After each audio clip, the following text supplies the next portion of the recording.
Imagine holding a teaspoon. Now imagine that teaspoon filled not with sugar or coffee, but with material so dense that it weighs as much as Mount Everest. Not a mountain-sized pile of this material, just one teaspoon. That single teaspoon would weigh about 1 billion tons. If you could somehow set it down on Earth's surface, it would instantly punch through the ground, through the crust, through the mantle, and keep falling toward the planet's core. This isn't science fiction. This is the actual density of a neutron star, the densest object in the universe that isn't a black hole. Understanding what a neutron star really is, how dense it actually gets, and what that means will completely change how you think about matter, gravity, and the extremes the universe can reach. If that sounds incredible, a quick subscribe would mean the world to me. Let's explore the true scale of neutron stars. To understand neutron stars, we need to start with what they are and how they form. A neutron star is what's left behind when a massive star dies in a supernova explosion. Not just any star can become a neutron star. Our Sun, for example, will never become one. It's not massive enough. The Sun will eventually expand into a red giant, shed its outer layers, and leave behind a white dwarf, which is a different kind of stellar remnant. White dwarfs are dense, sure, about 1 million times denser than Earth, but they're nothing compared to neutron stars. To create a neutron star, you need a star that's at least 8 to 10 times more massive than the Sun. These massive stars live fast and die young. They burn through their nuclear fuel in just millions of years, instead of the billions of years that smaller stars like the Sun enjoy. When they run out of fuel, catastrophe strikes. Here's what happens. Massive stars fuse hydrogen into helium in their cores, just like the Sun does. But they don't stop there. They're hot enough and massive enough to fuse helium into carbon and oxygen. Then carbon into neon and magnesium. Then neon into oxygen and magnesium. Then oxygen into silicon. And finally, silicon into iron. This process builds up layers inside the star like an onion. Hydrogen burning in the outermost layer, helium in the next layer down, and so on, with iron accumulating in the core. Each stage of fusion releases energy that supports the star against gravity's inward pull. But iron is different. Iron is the most stable element. Fusing iron doesn't release energy. It actually requires energy. So, when the core becomes iron, the fusion process stops. The core is no longer producing the outward pressure needed to balance gravity. And gravity doesn't wait. The iron core collapses, not slowly, but catastrophically fast. In less than a second, the core, which might be about the size of Earth, collapses down to something about 20 kilometers across. 20 kilometers. That's about 12 miles. Imagine crushing an entire Earth-sized ball of iron down to the size of a cacao, say, city. The collapse happens so fast that the matter reaches speeds of about 70,000 kilometers per second. That's about 23% the speed of light. The infalling matter is moving so fast that when it hits the incredibly dense core that's forming at the center, it bounces. This bounce sends a shock wave outward through the star. That shockwave blows the outer layers of the star into space in a supernova explosion. The explosion is so bright it can briefly outshine an entire galaxy. But We're not interested in the explosion right now. We're interested in what's left behind. The core. The core has been compressed by gravity to densities so extreme that protons and electrons are forced together. Normally, protons and electrons exist separately. Protons are in the nucleus. Electrons orbit around the nucleus. They're kept apart by electromagnetic forces. But under the extreme pressure of core collapse, these forces are overwhelmed.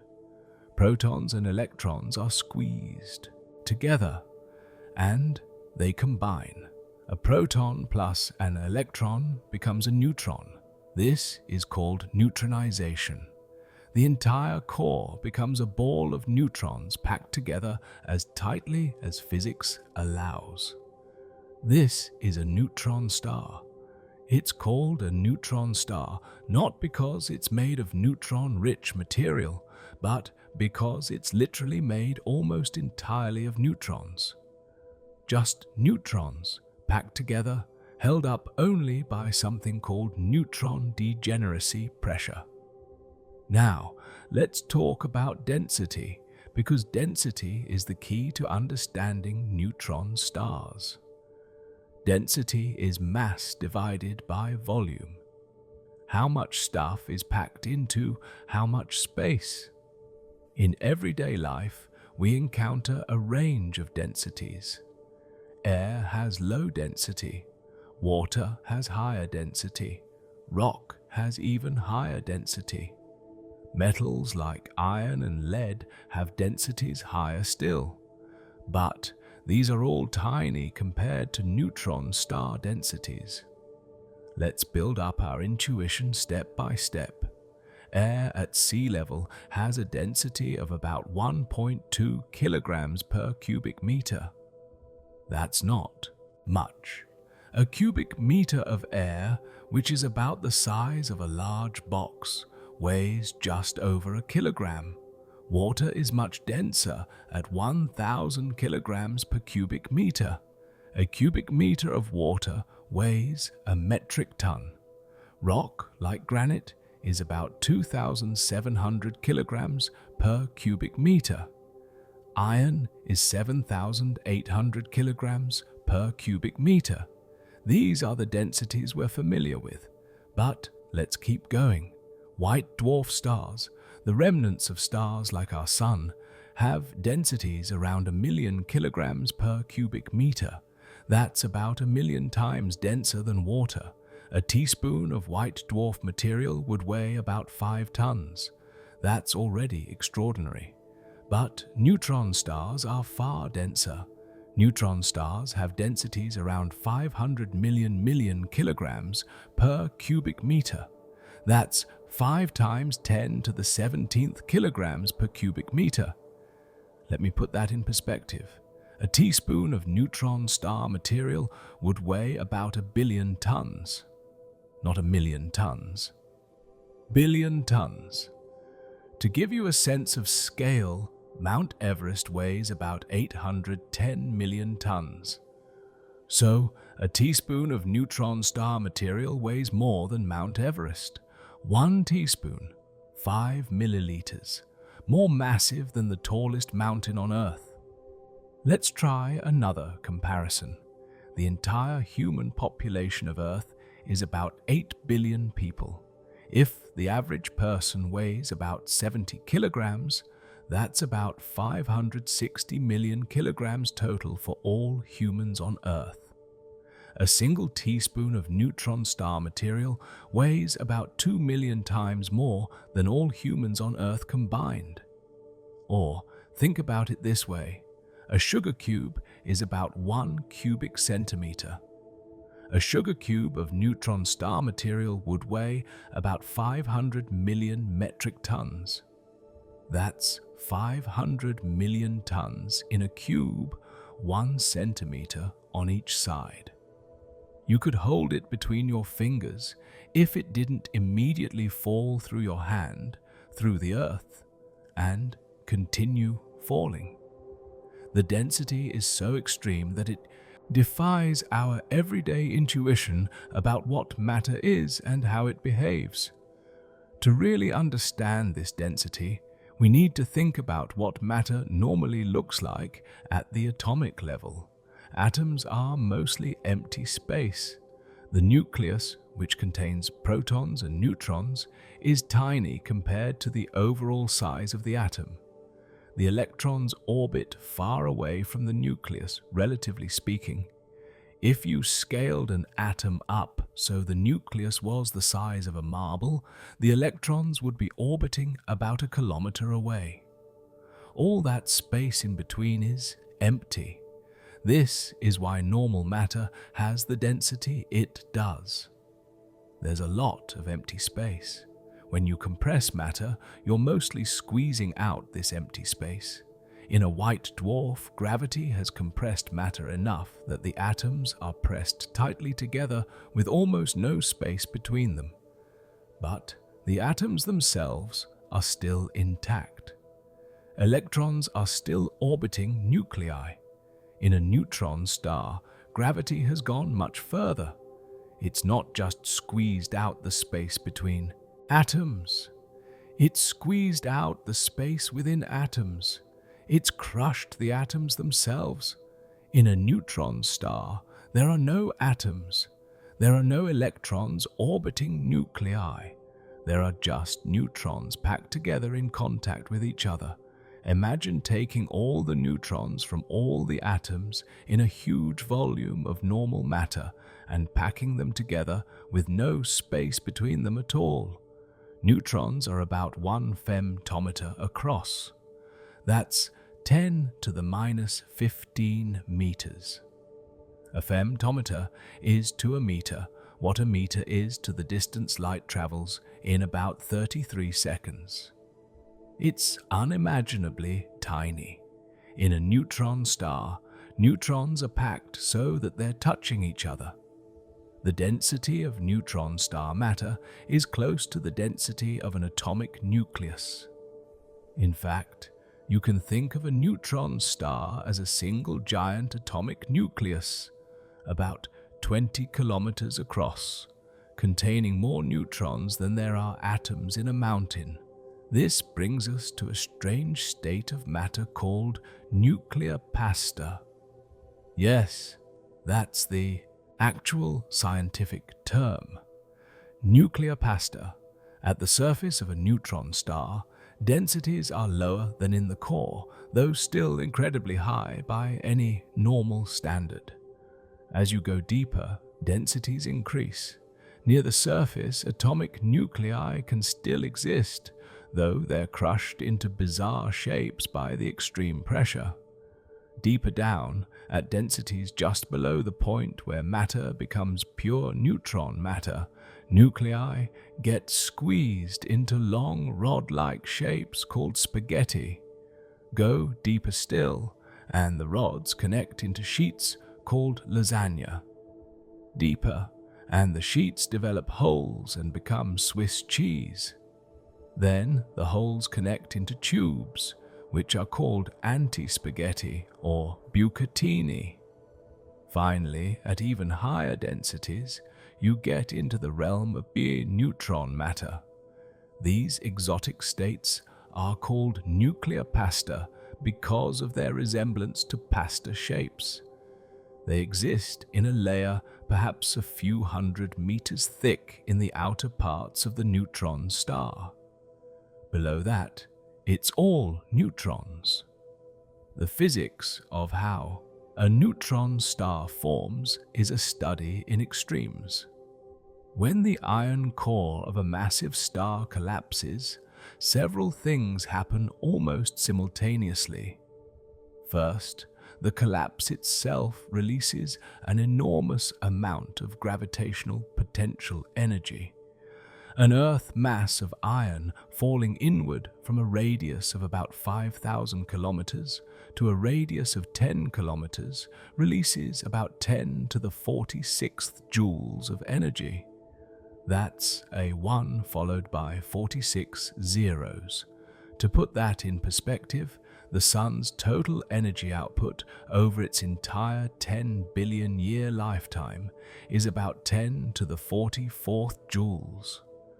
The core collapse releases 100 times more energy than the Sun will produce in its entire life, and it does it in less than a second. Most of this energy goes into neutrinos, ghostly particles that barely interact with matter. They stream out of the core and carry away 99% of the collapse energy. The remaining 1% goes into the shock wave that blows the star apart. But even 1% of that energy is enough to completely destroy the star. Second, the collapse compresses matter to nuclear densities. This compression is resisted by neutron degeneracy pressure, a quantum mechanical effect. Neutrons are fermions, which means they obey the Pauli exclusion principle. No two neutrons can occupy the same quantum state. When you pack neutrons together tightly, they're forced into higher and higher energy states because the lower energy states are all filled. This creates an outward pressure. It's not thermal pressure. The neutrons aren't hot in the sense of moving rapidly and bouncing off each other, though the neutron star is hot for other reasons. It's quantum pressure arising from the exclusion principle. This pressure is what holds the neutron star up against gravity. There's a balance. Gravity pulls inward. Degeneracy pressure pushes outward. The neutron star settles into an equilibrium where these forces balance. Third, the collapse spins up the core. The original star was rotating, probably slowly. All stars rotate to some degree. As the core collapses and shrinks, conservation of angular momentum causes it to spin faster. An ice skater pulling in their arms spins faster. The same principle applies here, but the effect is extreme. A star that might have rotated once per month collapses down to a neutron star that rotates tens or hundreds of times per second. The fastest known neutron star rotates 716 times per second. 716 full rotations every second. The surface of this neutron star is moving at about 20% the speed of light. Matter at the equator is held down only by the immense gravity. If the star rotated just a bit faster, centrifugal force would overcome gravity and material would fly off into space. The formation process also creates intense magnetic fields. The original star had a magnetic field. When the core collapses, the magnetic field lines are squeezed together along with the matter. The field strength increases dramatically. It's like taking a bar magnet and squashing it down to a tiny size. The magnetic field becomes concentrated. Neutron stars can have magnetic fields 1 trillion times stronger than Earth's magnetic field. Some neutron stars, called magnetars, have fields 1,000 times stronger even than that. These are the strongest magnetic fields known in the universe. At these field strengths, strange things happen. Atoms get stretched into elongated shapes. The vacuum itself becomes polarized. Quantum electrodynamics, the theory describing how light and matter interact, predicts bizarre effects that don't occur anywhere else. Let's talk about what the surface of a neutron star is like. Imagine standing on a neutron star. Of course, you can't actually do this. You'd be crushed, ripped apart, and vaporized long before you got close. But imagine The surface gravity is about 200 billion times stronger than Earth's gravity. If you weigh 70 kilograms on Earth, you'd weigh 14 trillion kilograms on a neutron star. That's 14 billion tons. The pressure would instantly crush you into a layer of atoms less than a millimeter thick. But let's ignore that and think about what you'd see if you could somehow survive. The surface is incredibly smooth. Gravity is so strong that it crushes any irregularity. The tallest mountains on a neutron star are only a few millimeters high. The surface is smoother than a ball bearing, smoother than anything we can manufacture on Earth. It's also incredibly hard. The crust of a neutron star, the outermost layer where nuclei can still exist in a crushed lattice, is the strongest material known. It's billions of times stronger than steel. The surface is hot. A newly formed neutron star has a surface temperature of about 1,000,000 Kelvin. That's about 200 times hotter than the surface of the Sun. The neutron star glows with X-rays. Over time, it cools by radiating energy into space. After 1,000,000 years, the surface might be 100,000 Kelvin. After 100 million years, maybe 10,000 Kelvin. But this cooling is slow. Neutron stars retain heat for a very long time because their immense gravity makes it hard for energy to escape. Photons trying to leave the surface are red-shifted, losing energy as they climb out of the deep gravitational well. This redshift means the neutron star appears cooler and dimmer from a distance than it actually is at the surface. The surface also has an atmosphere, though not like Earth's atmosphere. The atmosphere of a neutron star is only a few centimeters thick. It's made of whatever light elements happen to fall onto the neutron star or were left over from its formation. Usually hydrogen or helium.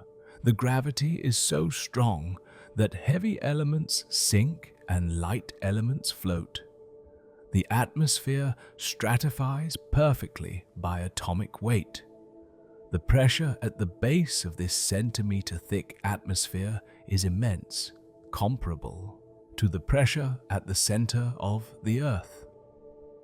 The atmosphere is where we see most of the neutron star's radiation. The surface below the atmosphere is opaque. Photons scatter off the dense matter, but in the thin atmosphere, photons can escape, carrying information about the neutron star's temperature and composition. Now let's compare a neutron star to objects we're more familiar with. Start with size. A typical neutron star is about 20 kilometers across. That's about the size of Manhattan, or roughly the distance from one side of a large city to the other. You could walk across a neutron star in a few hours if the gravity didn't crush you and the radiation didn't kill you. For comparison, Earth is about 12,700 kilometers across. The Sun is about 1.4 million kilometers across, so a neutron star is tiny compared to both Earth and the Sun. But despite being small, neutron stars are incredibly massive. A typical neutron star has about 1.4 times the mass of the Sun. That's about 300,000 times the mass of Earth, all compressed into a sphere 20 kilometers across. Let's think about what this means for density. Earth has an average density of about 5,500 kilograms per cubic meter. The Sun has an average density of about 1,400 kilograms per cubic meter. The Sun is actually less dense than Earth on average because it's mostly hydrogen and helium gas, not rock and metal. A neutron star has an average density of about 5 times 10 to the 17th kilograms per cubic meter. That's about 100 trillion times denser than Earth. 100 trillion times. If you took all the mass of Earth and compressed it to neutron star density, it would fit into a cube about 200 meters on each side. All of Earth, all the continents and oceans and atmosphere and core crushed down into a cube roughly the size of 2 city blocks. If you took the Sun and compressed it to neutron star density, it would fit into a sphere about 25 kilometers across, which is actually close to the size of an actual neutron star. Let's approach this from another angle. Volume.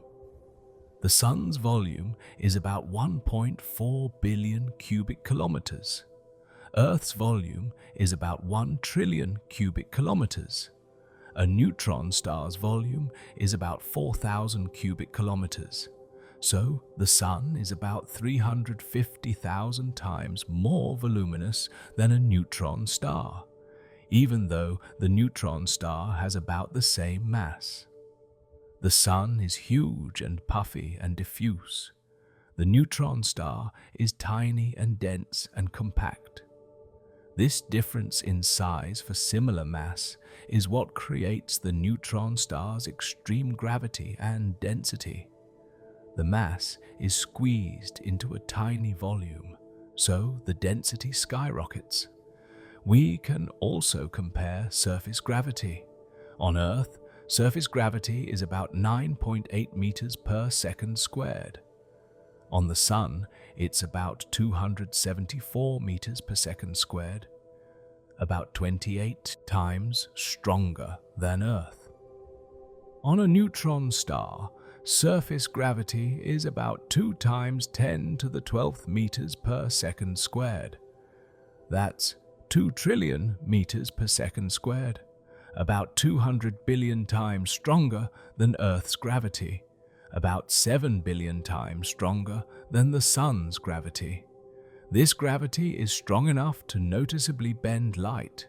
If you were hovering above a neutron star and looked down at the surface, you'd see more than half the sphere. Light from the backside of the neutron star would be bent around by gravity, allowing you to see behind the star. The star's gravity warps space-time enough that light follows curved paths. This extreme gravity also affects time. General relativity tells us that time runs slower in strong gravitational fields. Near a neutron star, time dilation is significant. A clock on the surface of a neutron star runs about 30% slower than a clock far away in weak gravity. If you spent a year on the surface of a neutron star, about 1.4 years would pass for someone far away. This isn't a large effect compared to time dilation near a black hole, where time can slow down by enormous factors. But it's measurable and real, and it means neutron stars exist in a different time frame than the rest of the universe. They age more slowly from the perspective of distant observers. Let's think about escape velocity. On Earth, escape velocity is about 11 kilometers per second. That's how fast you need to go to escape Earth's gravity and coast off into space. On the Sun, escape velocity is about 618 kilometers per second. On a neutron star, escape velocity is about 150,000 kilometers per second. That's about half the speed of light. To escape a neutron star, you'd need to be moving at half light speed. This is why neutron stars are so efficient at capturing matter. Anything that gets close falls in and doesn't escape. gas from a companion star, for example, will spiral down onto a neutron star, accelerating to tremendous speeds and heating up to millions of degrees. The infalling gas emits X-rays that we can detect from Earth, which is how we find many neutron stars. The relationship between neutron stars and black holes is also important. Neutron stars are held up by neutron degeneracy pressure, but there's a limit to how much mass degeneracy pressure can support.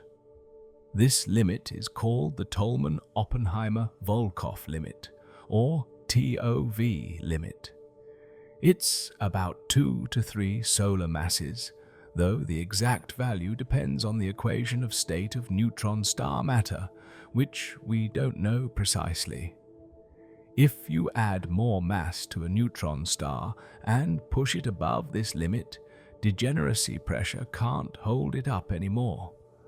The neutron star collapses into a black hole. So there's a maximum mass for neutron stars. The most massive neutron star we've found so far has about 2.14 solar masses. That's close to the theoretical limit. We think neutron stars more massive than about 2.5 solar masses probably can't exist. They'd collapse into black holes. This means neutron stars exist in a narrow mass range. Too little mass, and you get a white dwarf instead. Too much mass, and you get a black hole. Neutron stars occupy the zone in between, where gravity is strong enough to crush matter to nuclear densities, but not strong enough to collapse everything into a singularity. They're right at the edge, balanced between white dwarfs and black holes, held up by quantum degeneracy pressure that's only barely sufficient to resist gravity. This precarious balance is part of what makes neutron stars so extreme. They're as dense as matter can be without collapsing completely. They're as close to a black hole as you can get while still being an object with a surface. Now let's think about what neutron stars are actually made of. We call them neutron stars because they're mostly neutrons, but the internal structure is complex. At the surface, you have a thin atmosphere of light elements. Below that is the crust, a solid lattice of nuclei surrounded by a sea of electrons. These nuclei are neutron-rich, meaning they have many more neutrons than protons. Deeper down, the nuclei become so neutron-rich that they start to look strange. This is where the nuclear pasta forms. Rods, sheets, tubes of nuclear matter in exotic configurations. Below the pasta layer, at depths of about 1 kilometer, you reach the outer core. Here, matter is a fluid of neutrons with a small fraction of protons and electrons mixed in. The neutrons are superfluid, meaning they flow without viscosity. The protons are superconducting, meaning they carry electrical current without resistance. These are quantum states that only exist at low temperatures and high densities. Go deeper still, into the inner core, and things get speculative. We don't know for certain what happens at the very center of a neutron star because we can't recreate those densities in laboratories, and our theories become uncertain. The density at the core might be several times nuclear density. At these densities, neutrons might break apart into quarks. Normally, quarks are confined inside protons and neutrons. You can't isolate a single quark, but at high enough densities, quarks might become deconfined and exist freely in a quark-gluon plasma. This is called a quark star or hybrid star if it has a quark matter core surrounded by neutron matter. Some neutron stars might have quark cores. We're not sure. It depends on the behavior of the strong nuclear force at extreme densities, which is still an active area of research. There might also be exotic particles in the core, hyperons, which are particles containing strange quarks, pions or kaons, which are mesons that mediate the strong force, maybe even more exotic states like color superconducting quark matter.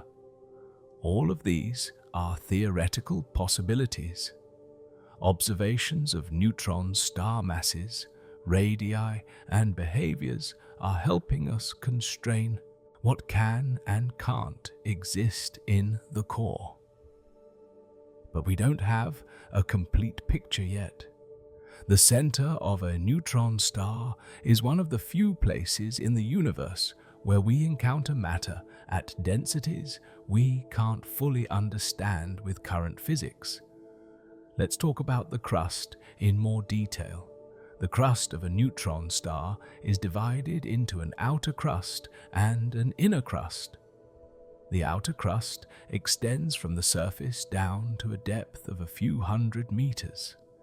Here, densities range from about 10 to the 6th kilograms per cubic meter near the surface to about 10 to the 14th kilograms per cubic meter at the base of the outer crust. In this region, matter consists of nuclei in a crystalline lattice, but these aren't normal nuclei. They're extremely neutron-rich isotopes that don't exist on Earth. As you go deeper, the nuclei have more and more neutrons.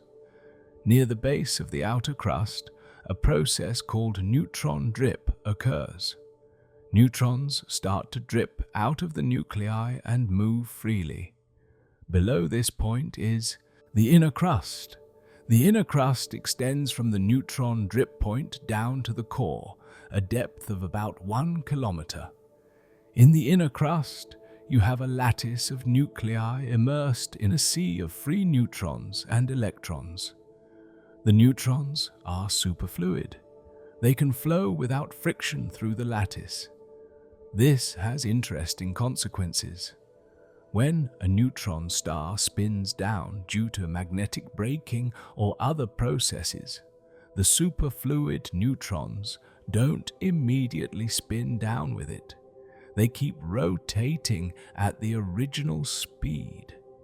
Eventually, they couple to the crust through vortices and transfer their angular momentum. This causes glitches, sudden speed-ups in the neutron star's rotation that we can observe. Glitches tell us about the interior structure and the superfluid properties of neutron matter. The crust is also where starquakes occur. As a neutron star spins down, its shape changes slightly. The equatorial bulge decreases, but the crust is rigid. It doesn't adjust immediately. Stresses build up in Densest, the crust, until eventually it fractures, like tectonic plates on Earth shifting during an earthquake. These starquakes release energy and can cause glitches. They also produce gravitational waves, though too weak for us to detect yet. The strength of the crust determines how big the starquakes can be. As I mentioned earlier, the crust material is the strongest known. It has to be to support the immense stresses from the neutron star's gravity and rotation. Below the crust is the outer core, which makes up most of the neutron star's volume. The outer core is a fluid. Neutrons flow freely. There are also a small number of protons and electrons, about 5 to 10% by number.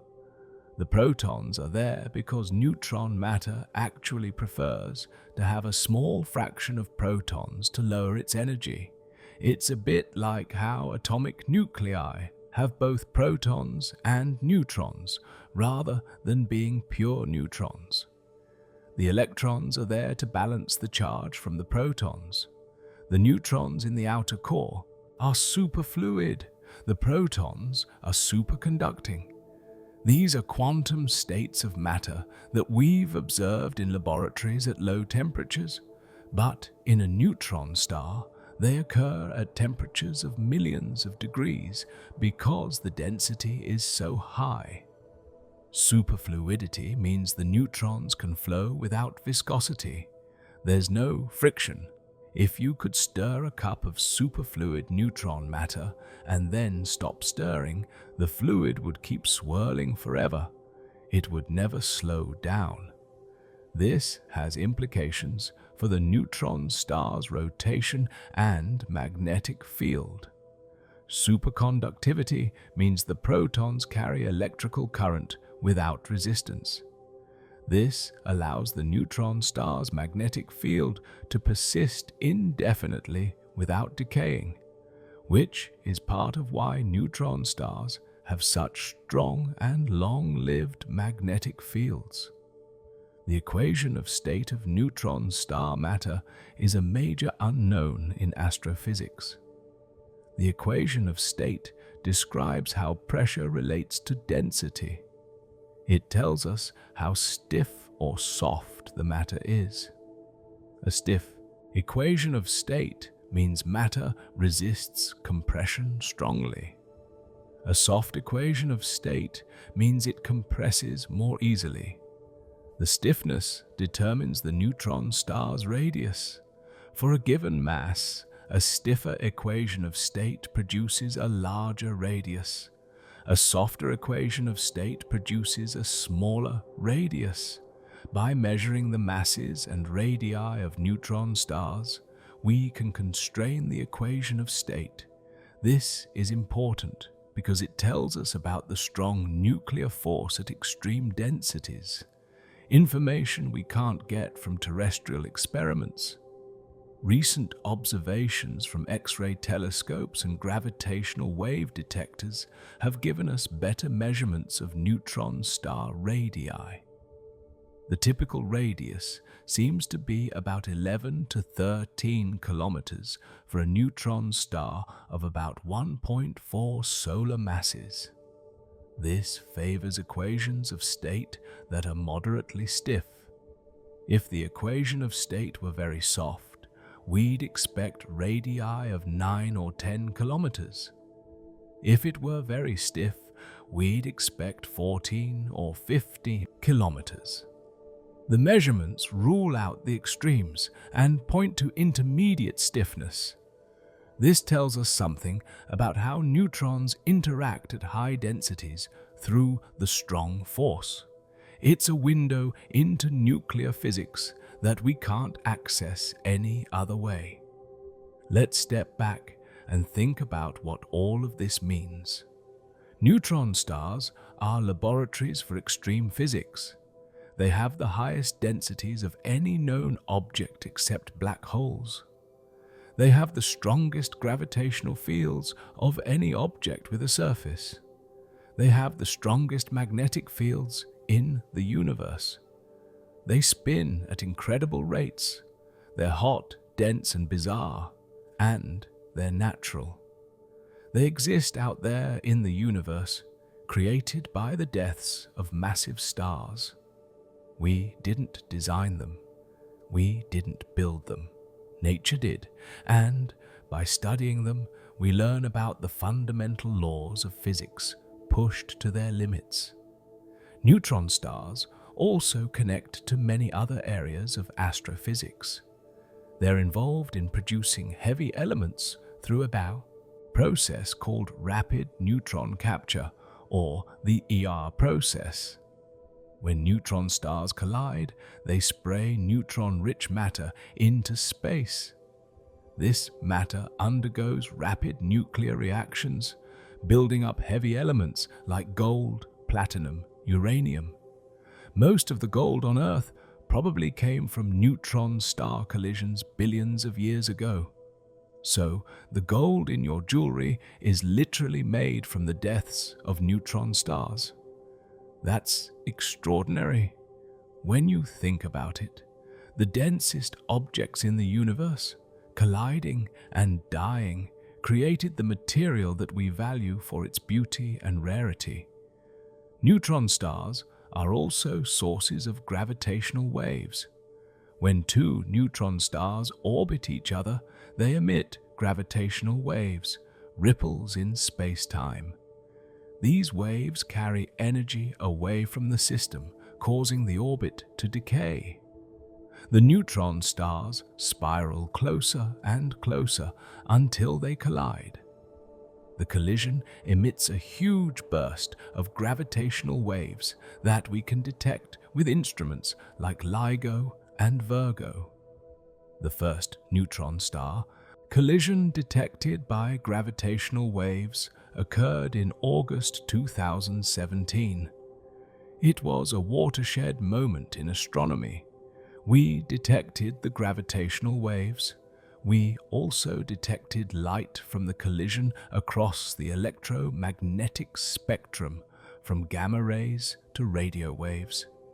This multi-messenger astronomy gave us a wealth of information about neutron stars, nuclear matter, heavy element production, and the expansion rate of the universe. Neutron stars also serve as cosmic lighthouses through a phenomenon called pulsar emission.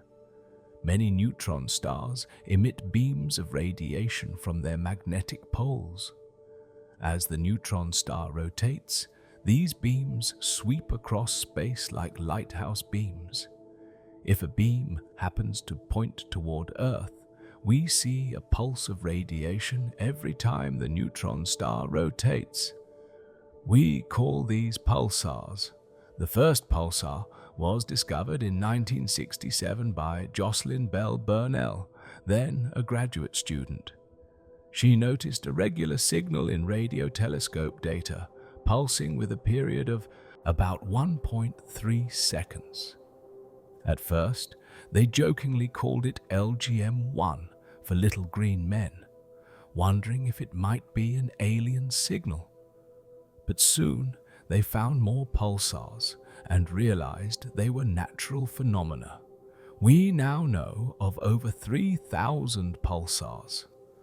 Pulsars are incredibly regular. The most stable ones keep time better than atomic clocks. Their rotation periods are constant to within a part in a billion or better. This makes them useful for tests of general relativity and for detecting gravitational waves through pulsar timing arrays. If a gravitational wave passes through our region of space, it stretches and compresses space-time, changing the distances between us and distant pulsars. This causes small variations in the arrival times of pulses. By carefully monitoring many pulsars over years, we can detect these timing variations and infer the presence of gravitational waves. This technique is sensitive to very low-frequency gravitational waves that other detectors can't see. The scale of a neutron star is ultimately about compression, taking a massive star's core and crushing it down to the size of a city, taking matter and squeezing it until atoms break apart and only neutrons remain, taking all that mass and packing it into such a small volume that density becomes almost incomprehensible. A teaspoon weighing 1 billion tons, a sugar cube outweighing Mount Everest, a sphere 20 kilometers across containing more mass than the entire sun. These comparisons sound like exaggerations, but they're not. They're accurate descriptions of what neutron stars are actually like. And that's what makes them so fascinating. They exist at the limits of what matter can do before collapsing into a black hole. They show us what happens when you push physics to extremes. And they're out there right now, scattered throughout our galaxy and beyond, spinning and radiating and slowly cooling, monuments to the violent deaths of massive stars. Let's dive even deeper into what makes neutron star density so incomprehensible by exploring more comparisons and implications. Think about the entire planet Earth, all 7.5 billion people, all the buildings and cities, all the forests and mountains and oceans, all the rocks and minerals in the crust, all the molten metal in the core. The entire mass of Earth is about 6 times 10 to the 24th kilograms.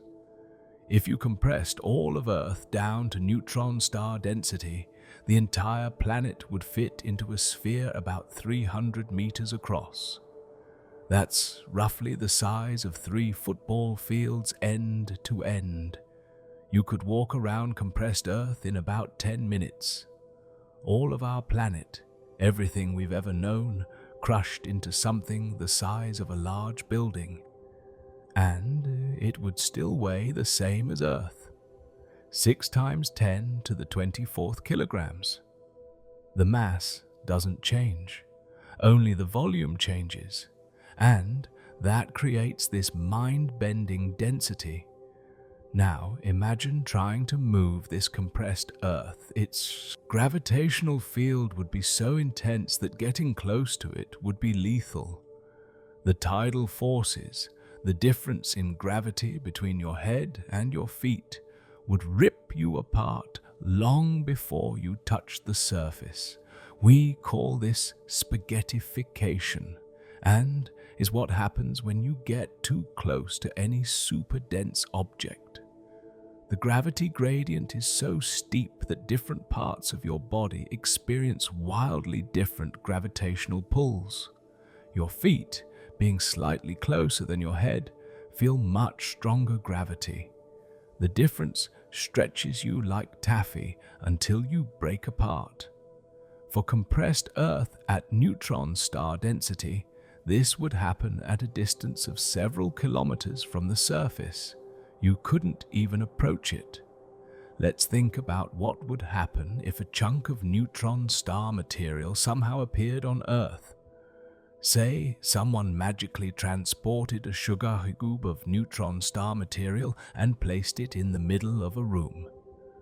The sugar cube weighs 500 million tons. It's just sitting there, 1 centimeter on each side, weighing as much as a mountain range. What happens? First, it immediately begins to fall. The floor can't support 500 million tons concentrated in 1 square centimeter. The pressure exceeds the strength of any material by factors of billions. The sugar cube punches through the floor instantly. It falls through the building's foundation. It falls through the soil beneath.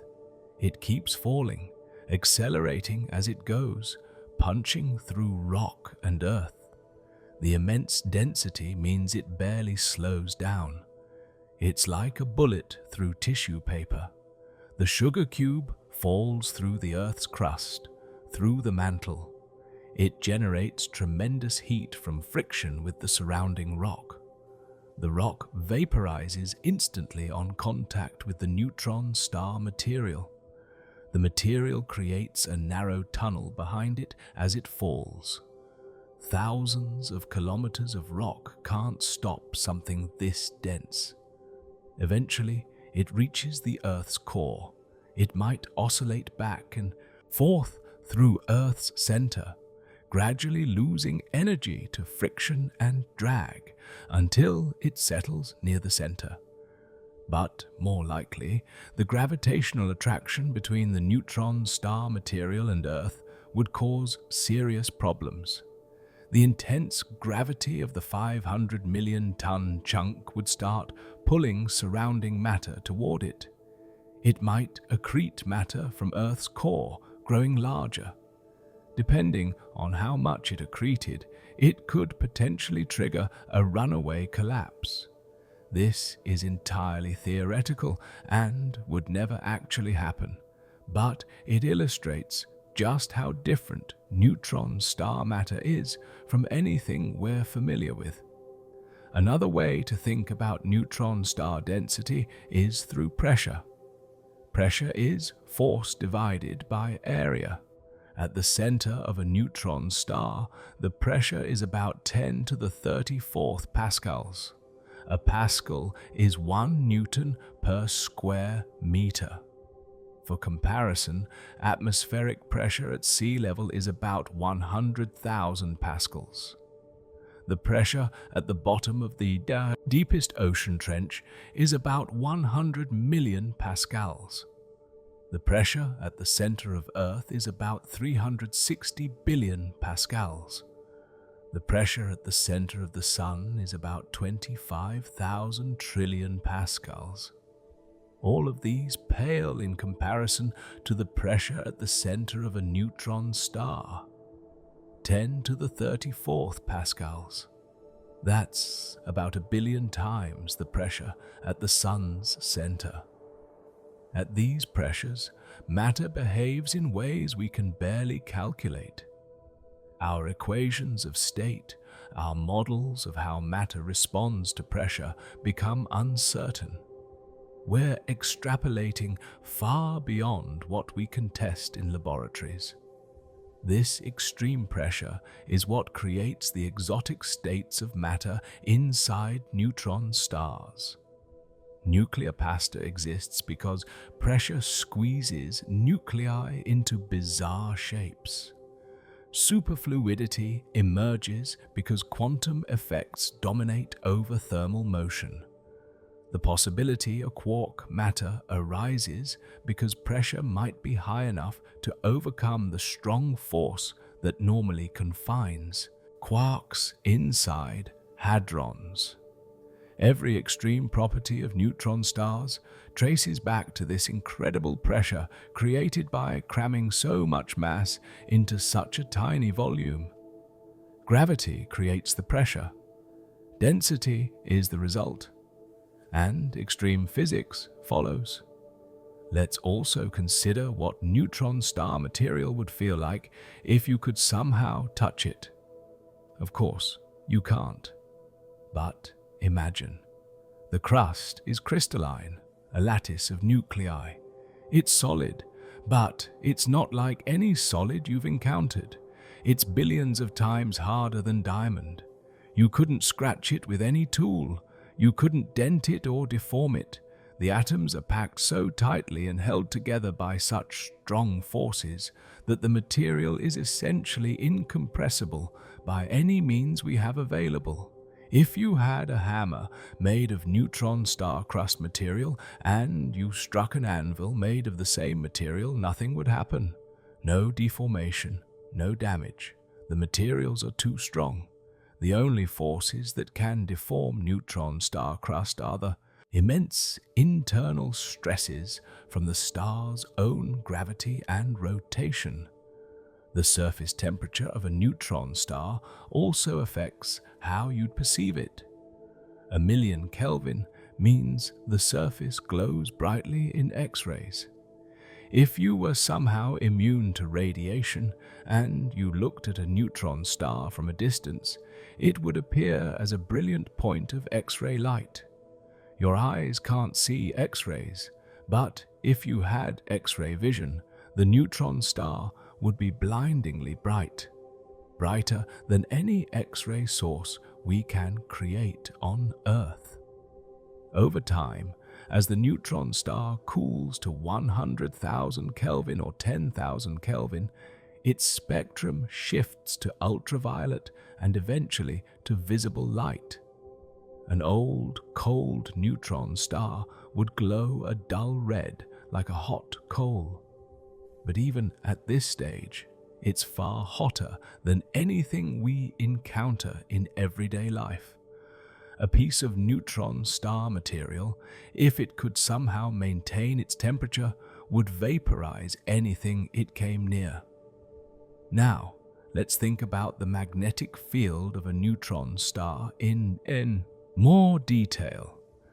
Earth's magnetic field is about 50 microteslas at the surface. That's 50 millionths of a Tesla. A refrigerator magnet is about 5 millis, or 5,000ths of a Tesla. The strongest continuous magnetic field ever created in a laboratory is about 45 Teslas. A typical neutron star has a surface magnetic field of about 100 million Teslas. That's 1 billion times stronger than the strongest fields we can create. Magnetars have fields of about 10 billion Teslas or more. At these field strengths, quantum electrodynamics predicts that the vacuum itself becomes birefringent, meaning light waves polarized in different directions travel at different speeds. This is called vacuum birefringence, and it's been detected in the light from magnetars, providing direct evidence of these extreme magnetic fields. What would such a magnetic field do to matter? At field strengths above about 1 billion Teslas, atoms get distorted. Electron orbits, which are normally circular or elliptical, get stretched into elongated cigar shapes aligned with the magnetic field. This changes how atoms absorb and emit light. Spectral lines shift and split in ways that don't occur in weaker fields. At even higher field strengths, atoms might not be able to form at all in the usual sense. Electrons would be so tightly bound to magnetic field lines that they couldn't orbit nuclei freely. Matter would exist in a strange, magnetized state, unlike anything we see elsewhere. These effects are purely theoretical for the most part. We can't create such fields in labs. But neutron stars, especially magnetars, are natural laboratories where these conditions exist. The magnetic field also affects the neutron star's spin-down rate. As the neutron star rotates, its magnetic field sweeps through space. Charged particles in the star's magnetosphere, the region around the star dominated by its magnetic field, are accelerated to high energies. These particles emit radiation, which carries away energy. The star loses rotational energy and slows down. This is called magnetic braking. The rate of spin down depends on the magnetic field strength. Stronger fields lead to faster spin down. By measuring how quickly a pulsar slows down, we can estimate its magnetic field strength. This is how we know magnetars have such extreme fields. They spin down much faster than typical pulsars, indicating stronger magnetic braking from stronger fields. The origin of neutron star magnetic fields is still somewhat mysterious. We know the field comes from the original star's field, amplified by compression during core collapse. But exactly how the amplification works and what determines the final field strength is not fully understood. Some neutron stars have fields of 10 to the 8th Teslas.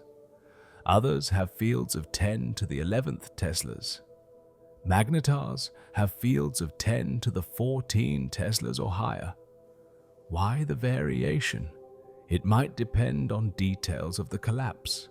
How fast the did core was rotating, how turbulent the infalling matter was, whether the proto-neutron star, the hot, dense object formed immediately after core bounce, underwent convection. These details could affect dynamo processes that generate magnetic fields. but we don't have a complete theory yet. Another fascinating aspect of neutron stars is their cooling. Neutrinos play a crucial role. Neutrinos are produced in various nuclear reactions inside the neutron star. They escape directly, carrying away energy. Because neutrinos barely interact with matter, they stream out of the star without being absorbed. This makes neutrino cooling very efficient. In the first few seconds after a neutron star forms, it's incredibly hot, with a core temperature of about 100 billion Kelvin. Over the next several seconds to minutes, neutrino emission cools the interior to about 10 billion Kelvin. Over the next few thousand years, it cools to about 1 billion Kelvin. Over the next million years, it cools to about 100 million Kelvin. This cooling continues indefinitely, but it slows over time. An old neutron star might have a core temperature of 10 million Kelvin or less. The surface temperature we observe depends on the interior temperature and the heat flow through the crust. The crust acts as an insulating blanket, slowing the escape of heat. A thicker crust means slower cooling. The composition of the crust also matters. If the crust contains impurities or unusual nuclear configurations, it might conduct heat differently. Observations of neutron star surface temperatures at different ages give us information about what's happening inside. If the cooling is faster than expected, it might mean certain processes like quark matter formation or pion condensation are occurring, which would enhance neutrino emission. If cooling is slower than expected, it might mean the crust is less conductive or the core is being heated by some mechanism like vortex creep in the superfluid. Let's return to the idea of size and mass. A neutron star with 1.4 solar masses and a radius of 12 kilometers has an average density of about 5 times 10 to the 17th kilograms per cubic meter. But density varies with depth. The surface has lower density, the core has higher density. If we model the interior structure, we find that the central density might be about 10 times the average density, so roughly 5 times 10 to the 18th kilograms per cubic meter. At this density, a thimbleful would weigh about 10 billion tons. A thimble? That's even more extreme than the teaspoon comparison we started with. The mind rebels at numbers like this. 10 billion tons in a thimble. It seems impossible, but it's not. It's just physics pushed to an extreme that we don't encounter in everyday life. The relationship between mass and radius for neutron stars is also non-trivial. You might think that adding more mass would make a neutron star bigger, like inflating a balloon. But that's not what happens. Adding mass to a neutron star actually makes it smaller, at least up to a point. This is because the added mass increases gravity, which compresses the star more. The star shrinks. For typical equations of state, the radius decreases as mass increases from about 1 solar mass to about 2 solar masses. Near the maximum mass, the radius might start to increase slightly, or it might continue to decrease. We're not sure because it depends on the equation of state, which we don't know precisely, but the general trend is that heavier neutron stars are smaller. This is opposite to normal objects, where adding mass makes them bigger. It's another sign that neutron stars are governed by extreme physics where our usual intuitions fail. There's also a minimum mass for neutron stars. If you have too little mass, gravity isn't strong enough to compress matter to nuclear densities. The object remains a white dwarf instead of becoming a neutron star. The minimum mass is about 1.2 to 1.4 solar masses, depending on the composition and the exact physics.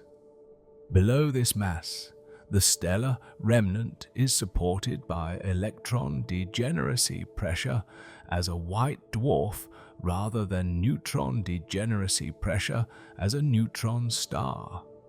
So, neutron stars occupy a mass range from about 1.2 solar masses to about 2.5 solar masses. This is a narrow window.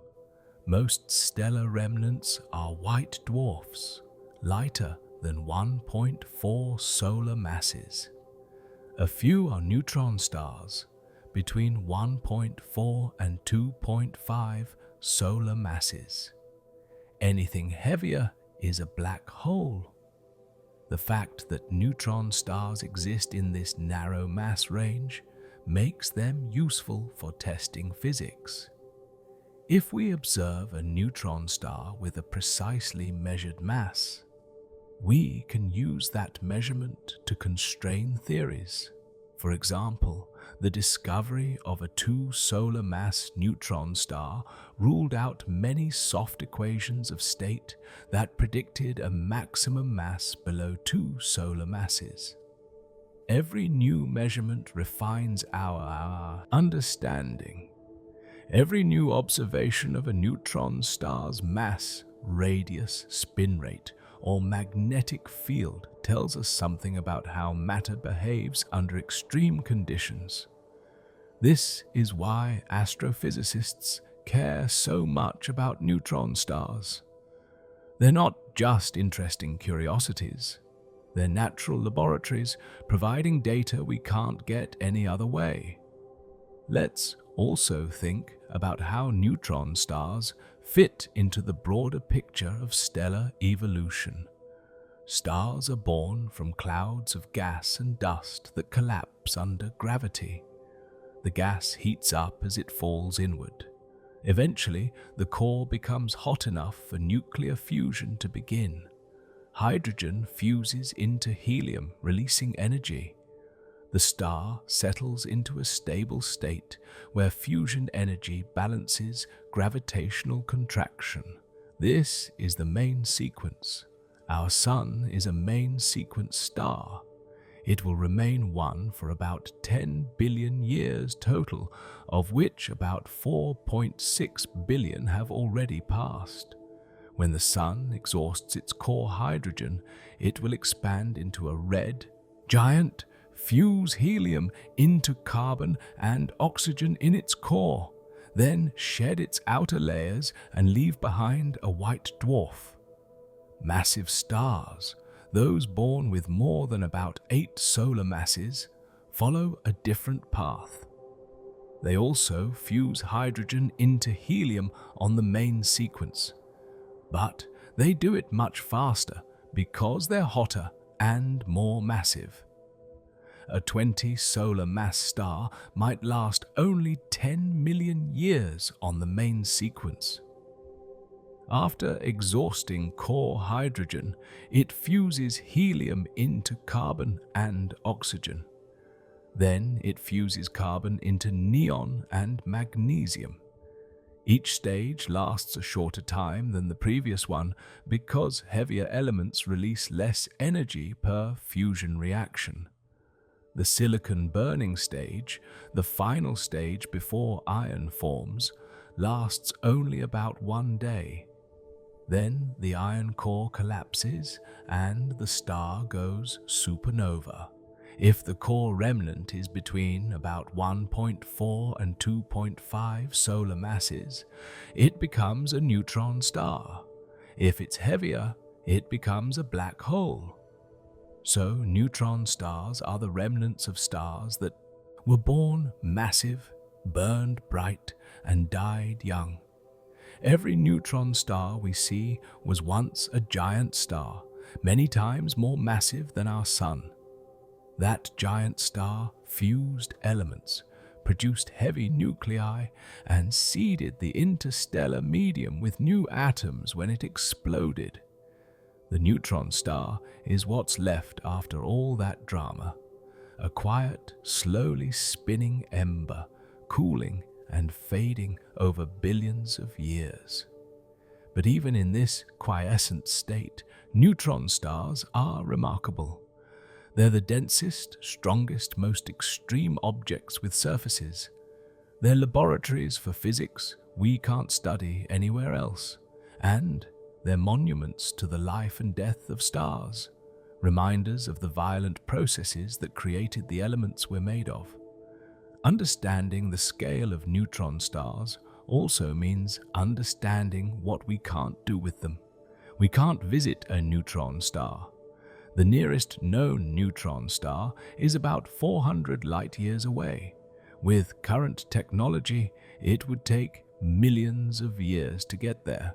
But even if we could somehow travel there instantly, we couldn't approach it. The radiation alone would kill any spacecraft long before it got close. Neutron stars emit X-rays and gamma rays. They're surrounded by powerful magnetic fields and energetic particles. The environment near a neutron star is lethal. Any probe we sent would be fried by radiation, then torn apart by tidal forces, then vaporized by the intense heat. We can only study neutron stars from afar, using telescopes that detect the radiation they emit. But that's enough. That radiation carries information. The spectrum tells us the temperature. The pulsations tell us the rotation rate. The polarization tells us about the magnetic field. The Doppler shift tells us the velocity. When we observe a neutron star in a binary system, the orbital motion tells us the mass. Eclipses or transits can tell us the radius. Gravitational wave signals from neutron star collisions tell us about the equation of state. We've learned an enormous amount without ever getting close. And we'll learn more as our instruments improve. Future X-ray telescopes will measure neutron star radii more precisely. Future gravitational wave detectors will observe more neutron star mergers. Future radio telescopes will find more pulsars and measure their properties with higher accuracy. Each observation refines our picture of what neutron stars are and how they work. There's also the question of how common neutron stars are. In our galaxy, the Milky Way, there are probably about 100 million neutron stars. Most of them are invisible, old neutron stars that have cooled and stopped emitting detectable radiation. We can only see the younger, hotter ones, or the ones that are pulsars, or the ones in binary systems where they're accreting matter. We've detected a few thousand neutron stars total. That's a tiny fraction of the total population. But it's enough to study their properties statistically.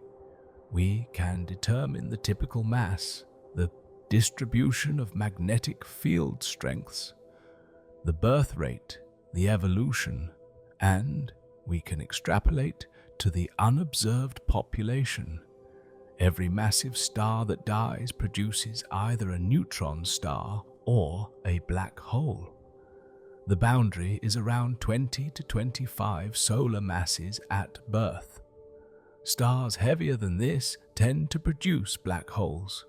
Stars between about 8 and 20 solar masses tend to produce neutron stars.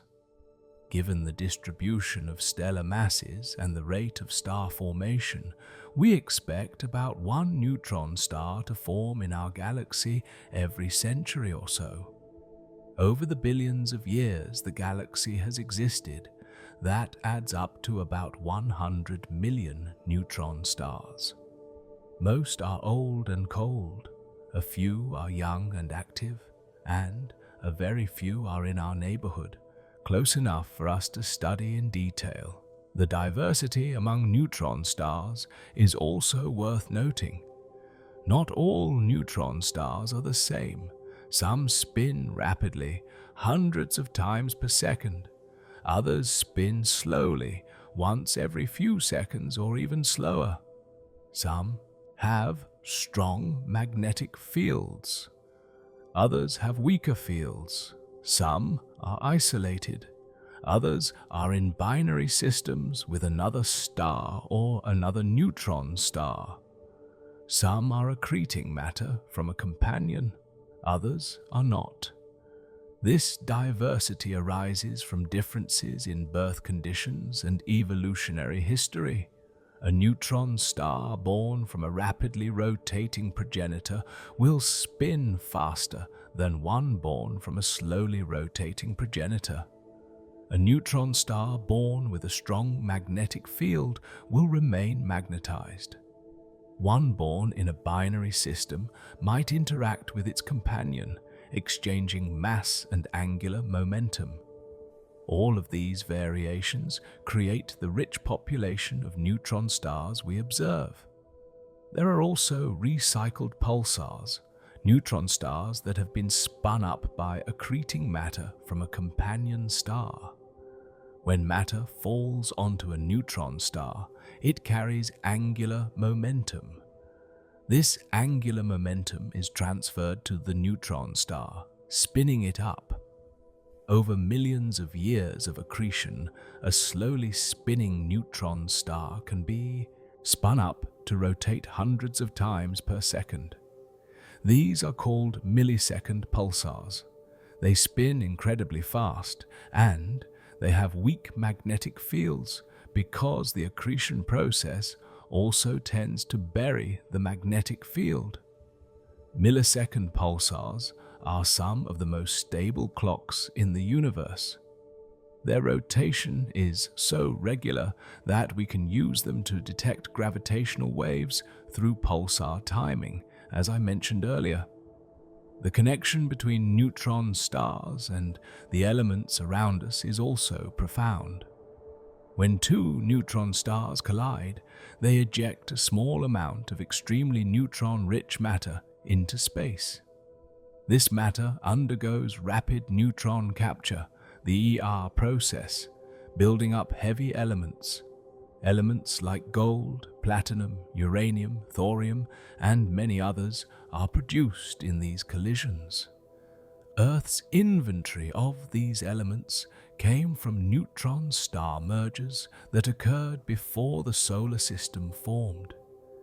Every gold ring, every platinum catalyst, every uranium fuel rod contains atoms forged in the collision of neutron stars billions of years ago. The densest objects in the universe are responsible for creating some of the heaviest and most valuable elements. There's poetry in that connection. Neutron stars also teach us about general relativity. Einstein's theory predicts that strong gravitational fields warp space-time. Near a neutron star, space-time is significantly curved. Light doesn't travel in straight lines. Time runs at a different rate. Orbits don't follow simple Keplerian ellipses. They precess, meaning the ellipse itself rotates over time. We've observed all of these effects. Pulsar timing gives us precision tests of general relativity. Binary neutron star systems show orbital decay due to gravitational wave emission, exactly as predicted by Einstein. Gravitational lensing by neutron stars bends light and allows us to see more of the star's surface than we otherwise could. Every observation confirms general relativity and also tests it under extreme conditions where it might break down. So far, the theory has passed every test. Finally, let's consider what neutron stars tell us about the future. Our Sun will never become a neutron star. It will become a white dwarf and slowly cool over trillions of years. But massive stars will continue to be born and will continue to die as supernovae, leaving behind neutron stars and black holes. As long as star formation continues, new neutron stars will form. Eventually, in the far future, star formation will cease. The galaxy will run out of gas. No new stars will be born. The existing stars will age and die. The last massive star will go supernova and leave behind a neutron star or a black hole. After that, no more neutron stars will form. The existing ones will continue to cool and fade. Over unimaginably long timescales, neutron stars will slowly radiate away their heat and approach absolute zero. They'll become cold, dark, invisible objects, relics of a time when the galaxy was young and stars still. Formed, but that's trillions of years in the future. For now, neutron stars are active, dynamic objects. They're spinning, emitting radiation, cooling, and, in some cases, colliding. They're producing gravitational waves and heavy elements. They're teaching us about physics and about the universe. They're extreme, bizarre, and absolutely real. A teaspoon of matter weighing 1 billion tons. A sugar cube outweighing a mountain, a city-sized sphere containing more mass than the Sun. These aren't hypotheticals. Neutron stars exist. There are millions of them in our galaxy, and understanding their true scale helps us appreciate just how extreme the universe can be. The true scale of a neutron star is both a physical fact and a window into physics at its most extreme, showing us what matter becomes when compressed to the absolute limit. Now let's explore what happens when you get close to a neutron star, because the extreme gravity creates effects that seem almost impossible. Imagine approaching a neutron star in a spacecraft. You're still far away, maybe 1,000 kilometers out. At this distance, you'd already notice something strange. The neutron star looks bigger than it should. You can see more than half of its surface, even though you're looking at a sphere. This is gravitational lensing. The neutron star's intense gravity bends light around it. Light from the backside of the star curves around and reaches your eyes. You're seeing around the star. It's like looking at a glass sphere that magnifies and distorts what's behind it, except this distortion is caused by warped space-time rather than refracted light. As you get closer, the effects intensify. At a few hundred kilometers, the tidal forces become noticeable. Tidal forces are differences in gravitational pull across a distance. Your feet, being slightly closer to the neutron star than your head, experience stronger gravity. This difference creates a stretching force. On Earth, tidal forces from the Moon are what cause ocean tides. The water on the side of Earth facing the Moon feels slightly stronger pull than the water on the far side. The difference is tiny, but it's enough to raise the oceans by 1 meter or so. Near a neutron star, tidal forces are millions of times stronger. At 100 kilometers from the surface, the difference in gravity between your head and your feet would be about 10,000 G. That's 10,000 times Earth's surface gravity as a differential force trying to stretch you apart. No material can withstand this. Your spacecraft would be torn to pieces. If you were somehow outside the spacecraft, you'd be stretched lengthwise and compressed sideways. This is spaghettification. Your body would be pulled into a long, thin strand like spaghetti while being squeezed from the sides. The process would be instantaneous and fatal. Your atoms would be pulled apart at the molecular level. But let's say you had some magical, indestructible suit that kept you intact. What would you experience? The gravity gradient would create immense stress on your body. Your bones would feel like they were being pulled from their sockets. Your blood would pool in your feet as gravity dragged it downward. You'd lose consciousness within seconds as blood drained from your brain. But even unconscious, the tidal forces would continue to stretch you until you reached the surface.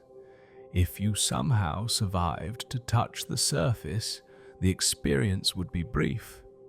Surface gravity is about 200 billion times Earth's gravity. You'd weigh billions of tons.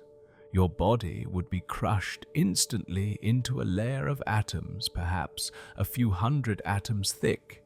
You'd become part of the neutron star's surface, indistinguishable from the material already there. All the atoms that made up your body, the carbon and oxygen and nitrogen and calcium, would be compressed into the crushed lattice of the crust. Over time, you'd be pulled deeper by gravity, eventually reaching the layers where nuclear pasta forms, and deeper still into the neutron fluid of the core. You'd cease to exist as anything recognizable. You'd just be more neutrons in the neutron star. This thought experiment illustrates how extreme neutron star gravity is. It's not just strong. It's strong enough to overcome any force that holds matter together.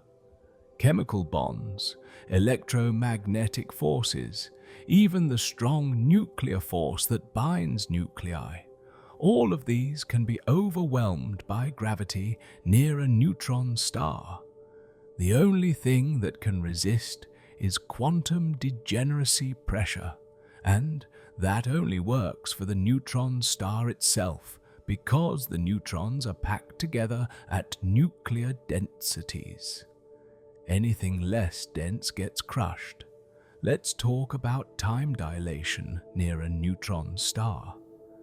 General relativity tells us that time runs slower in strong gravitational fields. The effect is proportional to the gravitational potential. Near a neutron star, the effect is substantial. A clock on the surface of a neutron star runs about 30% slower than a clock far away in weak gravity. If you spent 10 years on the surface of a neutron star, about 14 years would pass for someone far away. This isn't hypothetical. It's a real effect predicted by general relativity and confirmed by many experiments. GPS satellites, for example, have to correct for time dilation because they're in weaker gravity than the Earth's surface. Their clocks run faster. Near a neutron star, the effect is millions of times larger. This time dilation has observable consequences. Light emitted from the surface of a neutron star is gravitationally red-shifted. As photons climb out of the gravitational well, they lose energy. Their wavelength stretches. If a neutron star emits X-rays with a certain energy at the surface, those X-rays have lower energy when they reach us.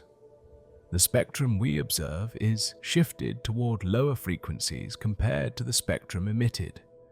By measuring this redshift, we can determine the neutron star's mass and radius.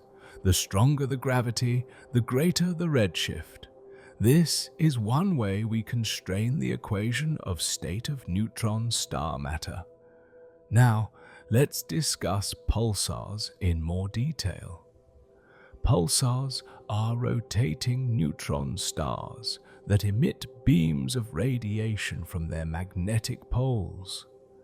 The magnetic axis is often tilted relative to the rotation axis, like Earth's magnetic field is tilted about 11 degrees from Earth's rotation axis. As the neutron star spins, the magnetic poles sweep through space. If a beam happens to point toward Earth during part of the rotation, we see a pulse. Then the beam swings away, and we see nothing. Then it comes back, and we see another pulse. The time between pulses is the rotation period of the neutron star. Some pulsars have periods of seconds. Others have periods of milliseconds. The fastest known pulsar rotates 716 times per second, completing a full rotation in about 1.4 milliseconds. Think about what this means. A neutron star, 20 kilometers across, containing 1.4 solar masses, spinning 700 times per second. The equator is moving at about 20% the speed of light. Material at the equator is held down by gravity, but just barely. If the neutron star spun any faster, centrifugal force would overcome gravity and material would fly off. This sets an upper limit on how fast neutron stars can spin. No matter how much angular momentum you add, you can't spin a neutron star faster than about 1,000 to 1,500 times per second before it starts shedding matter or breaking apart. The fastest pulsars we observe are approaching this limit. Pulsars slow down over time. The rotation rate decreases as energy is lost through magnetic braking and gravitational wave emission. For typical pulsars, the slowdown is tiny. A pulsar might lose a microsecond per year, but over millions of years, this adds up. Young pulsars spin fast, tens to hundreds of times per second. Old pulsars spin slowly, once every few seconds or even slower. Eventually, a pulsar slows down so much that it no longer emits detectable radiation. It becomes invisible, a dead neutron star. This is why most of the neutron stars in the galaxy are undetectable. They're old and slow and dark. Millisecond pulsars are different. They're old neutron stars that have been spun up by accreting matter from a companion star. The accretion process adds angular momentum, spinning the neutron star faster. It also buries the magnetic field, reducing magnetic braking.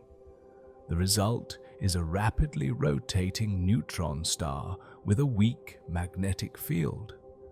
These pulsars are incredibly stable. Their rotation rate changes very slowly.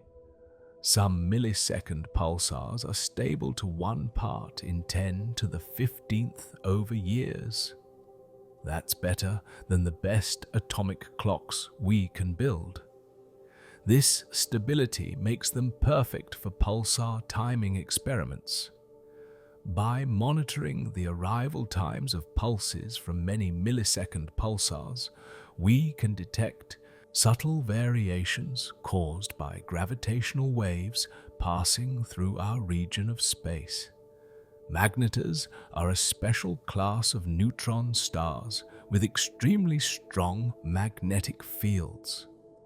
While typical neutron stars have fields of about 100 million Tesla, magnetars have fields of 10 billion Tesla or more. These fields are so strong that they dominate the neutron star's behavior. The magnetic energy exceeds the rotational energy. Magnetic stresses can crack the crust, causing star quakes. The magnetic field decays over time, releasing energy in the form of X-rays and gamma rays. Magnetars are among the brightest X-ray sources in the sky. They undergo bursts and flares, sudden increases in brightness that can last seconds to minutes. Some flares are so energetic that they're detected across the galaxy. In December 2004, a magnetar called SGR 1806-20 produced a giant flare that hit Earth's atmosphere and disrupted radio communications. The flare lasted only a fraction of a second, but it released more energy than the Sun emits in 150,000 years. The origin of magnetar fields is still debated.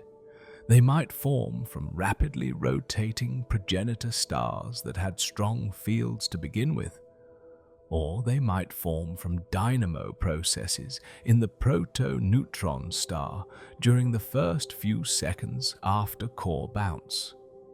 The magnetic field might be amplified by turbulent convection or by differential rotation. We don't know for sure, but we do know that magnetars are rare. Only a few dozen have been found, compared to thousands of normal pulsars. This suggests that the conditions needed to create a magnetar are uncommon. Perhaps only a small fraction of massive stars produce magnetars when they die. Magnetar fields also decay. Over tens of thousands of years, the field gradually weakens as magnetic energy is radiated away. Eventually, a magnetar might decay into an ordinary neutron star with a more typical field strength. This decay is what powers the X-ray emission we see. The magnetic field stresses the crust. Cracks form. Particles are accelerated. Radiation is emitted. As the field weakens, the activity decreases.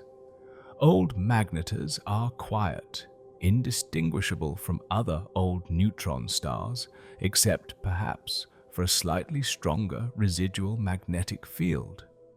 Let's consider neutron stars in binary systems. Many neutron stars have companion stars. If the companion is a normal star, the neutron star can accrete matter from it. Gas from the companion's outer layers falls onto the neutron star, spiraling inward and forming an accretion disk. The gas in the disk heats up due to friction and compression. It can reach temperatures of millions of degrees, hot enough to emit X-rays. These are called X-ray binaries. The X-ray emission is powered by gravitational potential energy. As gas falls deeper into the neutron star's gravitational well, it releases energy. A small amount of matter falling onto a neutron star releases enormous energy because the gravitational potential is so deep. In some X-ray binaries, the accretion rate is high enough that nuclear fusion can occur on the neutron star's surface.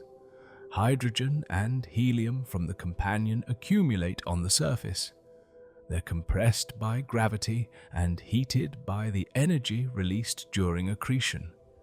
Eventually, conditions become hot and dense enough for fusion to ignite. A thermonuclear explosion occurs on the surface. This is called an X-ray burst.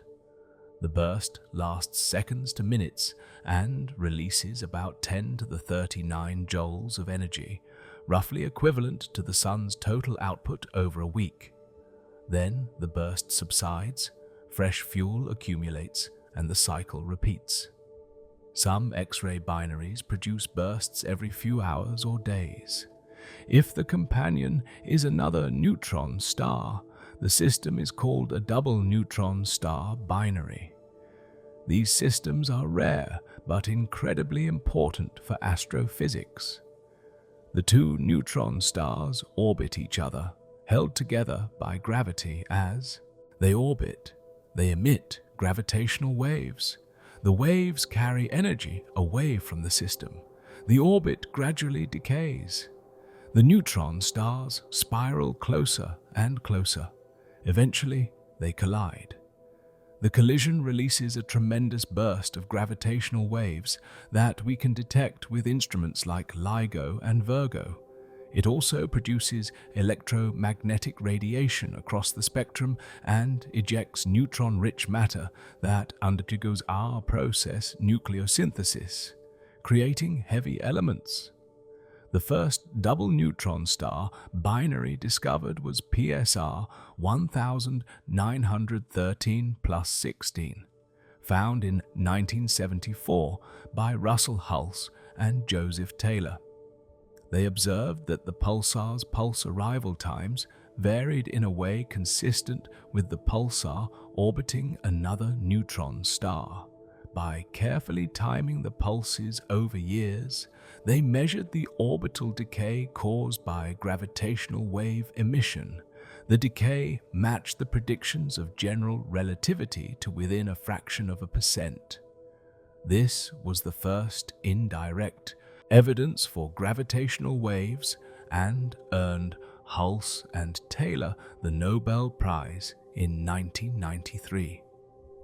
Since then, many other double neutron star binaries have been found, and some have been observed to merge.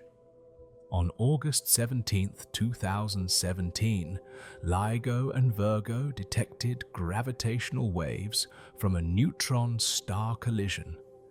Designated GW 170,817, this event was revolutionary. Within seconds of the gravitational wave detection, telescopes around the world observed a burst of gamma rays. Over the following hours and days, optical, infrared, and radio emissions were detected. This multi-messenger observation confirmed that neutron star mergers produce short gamma ray bursts. It also provided evidence for our process nucleosynthesis. The optical and infrared emission, called a kilonova, had a spectrum consistent with heavy elements like gold and platinum. Estimates suggest the collision produced several Earth masses of gold. This single event created more gold than exists in the entire solar system. The collision also provided the most precise measurement yet of neutron star properties. By analyzing the gravitational waveform, scientists determined the masses and tidal deformabilities of the two neutron stars. Tidal deformability is a measure of how much a neutron star gets stretched by the gravitational pull of its companion. A stiff equation of state produces a less deformable neutron star. A soft equation of state produces a more deformable one. The measured tidal deformability favored moderately stiff equations of state, ruling out both very soft and very stiff models. This single observation refined our understanding of nuclear matter more than decades of previous work. Now, let's think about what happens inside a neutron star during a collision. The two neutron stars spiral together, orbiting faster and faster as they approach. Tidal forces become stronger.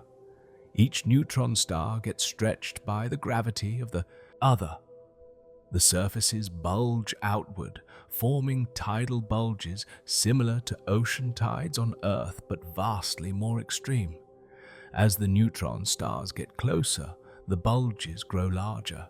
The outer layers of the neutron stars begin to strip away.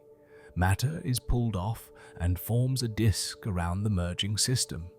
This matter is extremely hot and dense.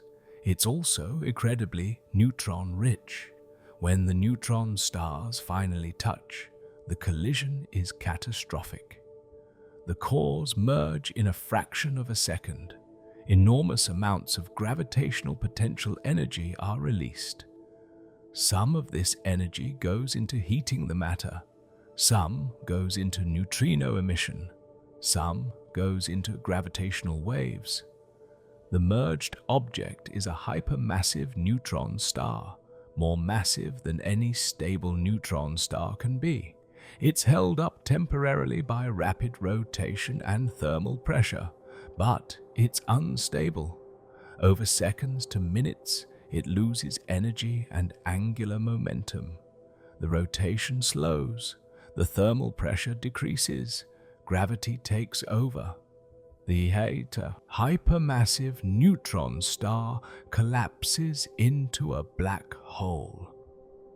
During the brief time before collapse, the hypermassive neutron star is an intense source of neutrinos and magnetic fields.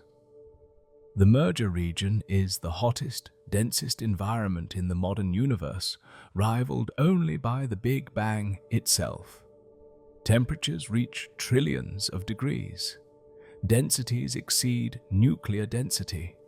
In this extreme environment, rapid nuclear reactions occur. Neutrons are captured by atomic nuclei, building up heavier and heavier elements. This is the R process. Elements like gold, platinum, and uranium are produced in abundance. When the hypermassive neutron star collapses and the surrounding matter is ejected in jets and winds, these heavy elements are scattered into space. They mix with the interstellar medium and eventually become incorporated into new stars and planets. This means every atom of gold on Earth came from a neutron star collision billions of years ago. Before the solar system formed, multiple neutron star mergers occurred in our region of the galaxy. They ejected gold and other heavy elements into the gas cloud that would eventually collapse to form the sun and planets. That gold became part of Earth. It's in the core, in the mantle, in the crust. Some of it has been mined and fashioned into jewelry and electronics, but its origin is cosmic violence. Two neutron stars, each about 20 kilometers across and containing more mass than the Sun, spiraling together and colliding in a fraction of a second. The densest objects in the universe destroying each other to create the heavy elements we depend on. Let's return to the idea of falling onto a neutron star and think about it from an energy perspective. When something falls in a gravitational field, it converts gravitational potential energy into kinetic energy. On Earth, if you drop a ball from a height of 1 meter, it hits the ground at about 4.4 meters per second. The energy involved is tiny, but near a neutron star, things are different. If you dropped a ball from a height of 1 meter above a neutron star's surface, it would hit the surface at about 100,000 meters per second. That's about 1/3 the speed of light, in just 1 meter of fall. The gravitational acceleration at the surface is about 10 trillion meters per second squared. The ball accelerates to incredible speed almost instantly. When the ball hits the surface, all that kinetic energy gets converted to heat. The ball vaporizes instantly. The atoms are torn apart. The electrons are stripped away. The nuclei are crushed. The energy released is enormous. a 1 kilogram ball falling from 1 meter onto a neutron star releases about 5 times 10 to the 18th joules. That's roughly equivalent to a 1 megaton nuclear bomb. 1 kilogram, 1 meter, the energy equivalent of a city-destroying weapon. This is why accretion onto neutron stars is so energetic. Small amounts of matter falling from large distances release enormous energy. An X-ray binary might accrete only a tiny fraction of a solar mass per year, but that's enough to power brilliant X-ray emission visible across the galaxy. This energy release is also why neutron stars are hot. They're born hot from the energy of core collapse, but they stay hot because accretion heats them. Even after accretion stops, they cool slowly because the crust acts as insulation. The temperature gradient from the hot interior to the cooler surface drives a slow heat flow outward. Over millions of years, the neutron star gradually radiates away its thermal energy. But the process is slow. The gravitational binding energy of a neutron star is about 10 to the 46 joules. That's an enormous reservoir of energy. Even radiating at the luminosity of the sun, it would take trillions of years to radiate away all that energy. Of course, neutron stars don't radiate that strongly. They're much dimmer than the sun, so they cool over billions to trillions of years, asymptotically approaching the temperature of the cosmic microwave background. There's also the question of what happens at the boundary between a neutron star and a black hole. The maximum mass of a neutron star is determined by the equation of state. If you add mass beyond this maximum, the neutron star can no longer support itself. Degeneracy pressure is insufficient. The star collapses. In principle, the collapse is sudden. The neutron star reaches the critical mass, and boom, it becomes a black hole. But what happens during the collapse?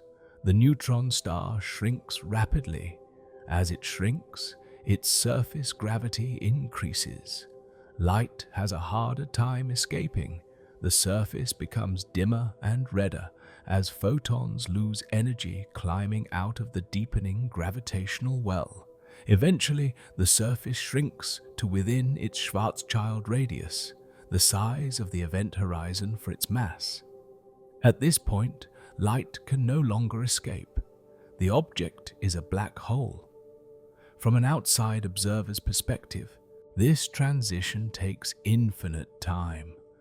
Time dilation near the event horizon stretches time so much that the final moments of collapse appear frozen. Light from the surface gets more and more redshifted, the photons arriving at longer and longer intervals, until eventually no more light arrives. The neutron star fades to blackness, but from the perspective of someone falling with the collapsing star, if you could somehow survive, the collapse happens quickly. You'd cross the event horizon in finite time. Beyond the horizon, space-time is so warped that all future paths lead inward. You fall toward the singularity. Tidal forces grow without bound. You're torn apart long before reaching the singularity, crushed to infinite density in a region of infinite space-time curvature. But let's not dwell on black holes. We're interested in neutron stars, objects that haven't crossed this boundary. Neutron stars exist at the edge, held up by quantum pressure, just barely resisting the pull of gravity. They're the densest possible objects with surfaces. Go any denser, and you get a black hole, an object with an event horizon and a singularity. Neutron stars are as close as you can get to this extreme without crossing over. Let's think about the discovery of neutron stars. The existence of neutron stars was predicted theoretically before they were observed. In 1934, just 2 years after the neutron was discovered, astronomers Walter Baade and Fritz Zwicky proposed that supernovae might produce neutron stars. They didn't have detailed calculations, but they recognized that if a stellar core collapsed to nuclear densities, it would be composed mostly of neutrons. For decades, this remained a theoretical curiosity. Nobody had observed a neutron star. Many astronomers doubted they existed. Then, in 1967, Jocelyn Bell Burnell, a graduate student at Cambridge, detected a strange radio signal. It pulsed regularly, once every 1.337 seconds.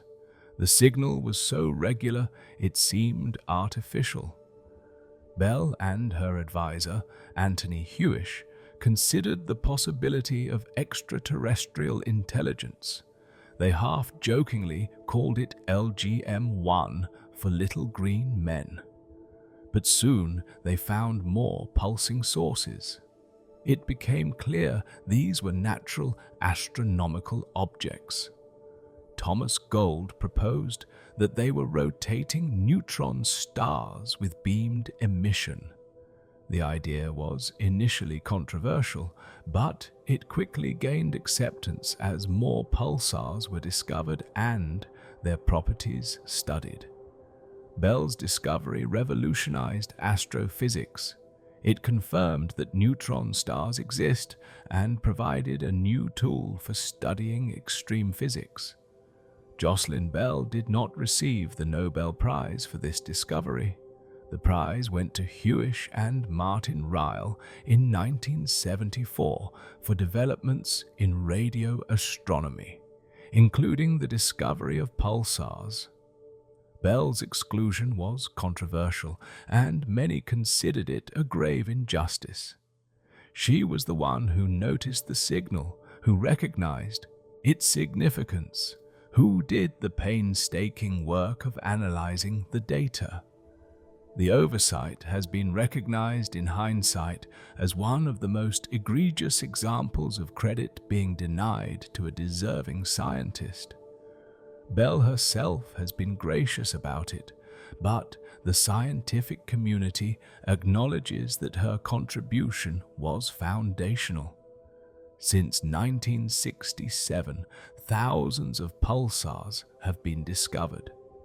They're found using radio telescopes that survey the sky for periodic signals. Some pulsars are discovered accidentally when they happen to be in the field of view during other observations. Others are found in dedicated pulsar searches. The population of known pulsars has grown steadily, giving us a statistical sample large enough to study their properties. We've found pulsars with periods from milliseconds to seconds. We've found pulsars in binary systems. We've found pulsars of different ages, from young, energetic ones associated with supernova remnants to old, recycled millisecond pulsars. Each discovery adds to our understanding of neutron star physics and evolution. Let's also talk about why neutron stars matter for fundamental physics.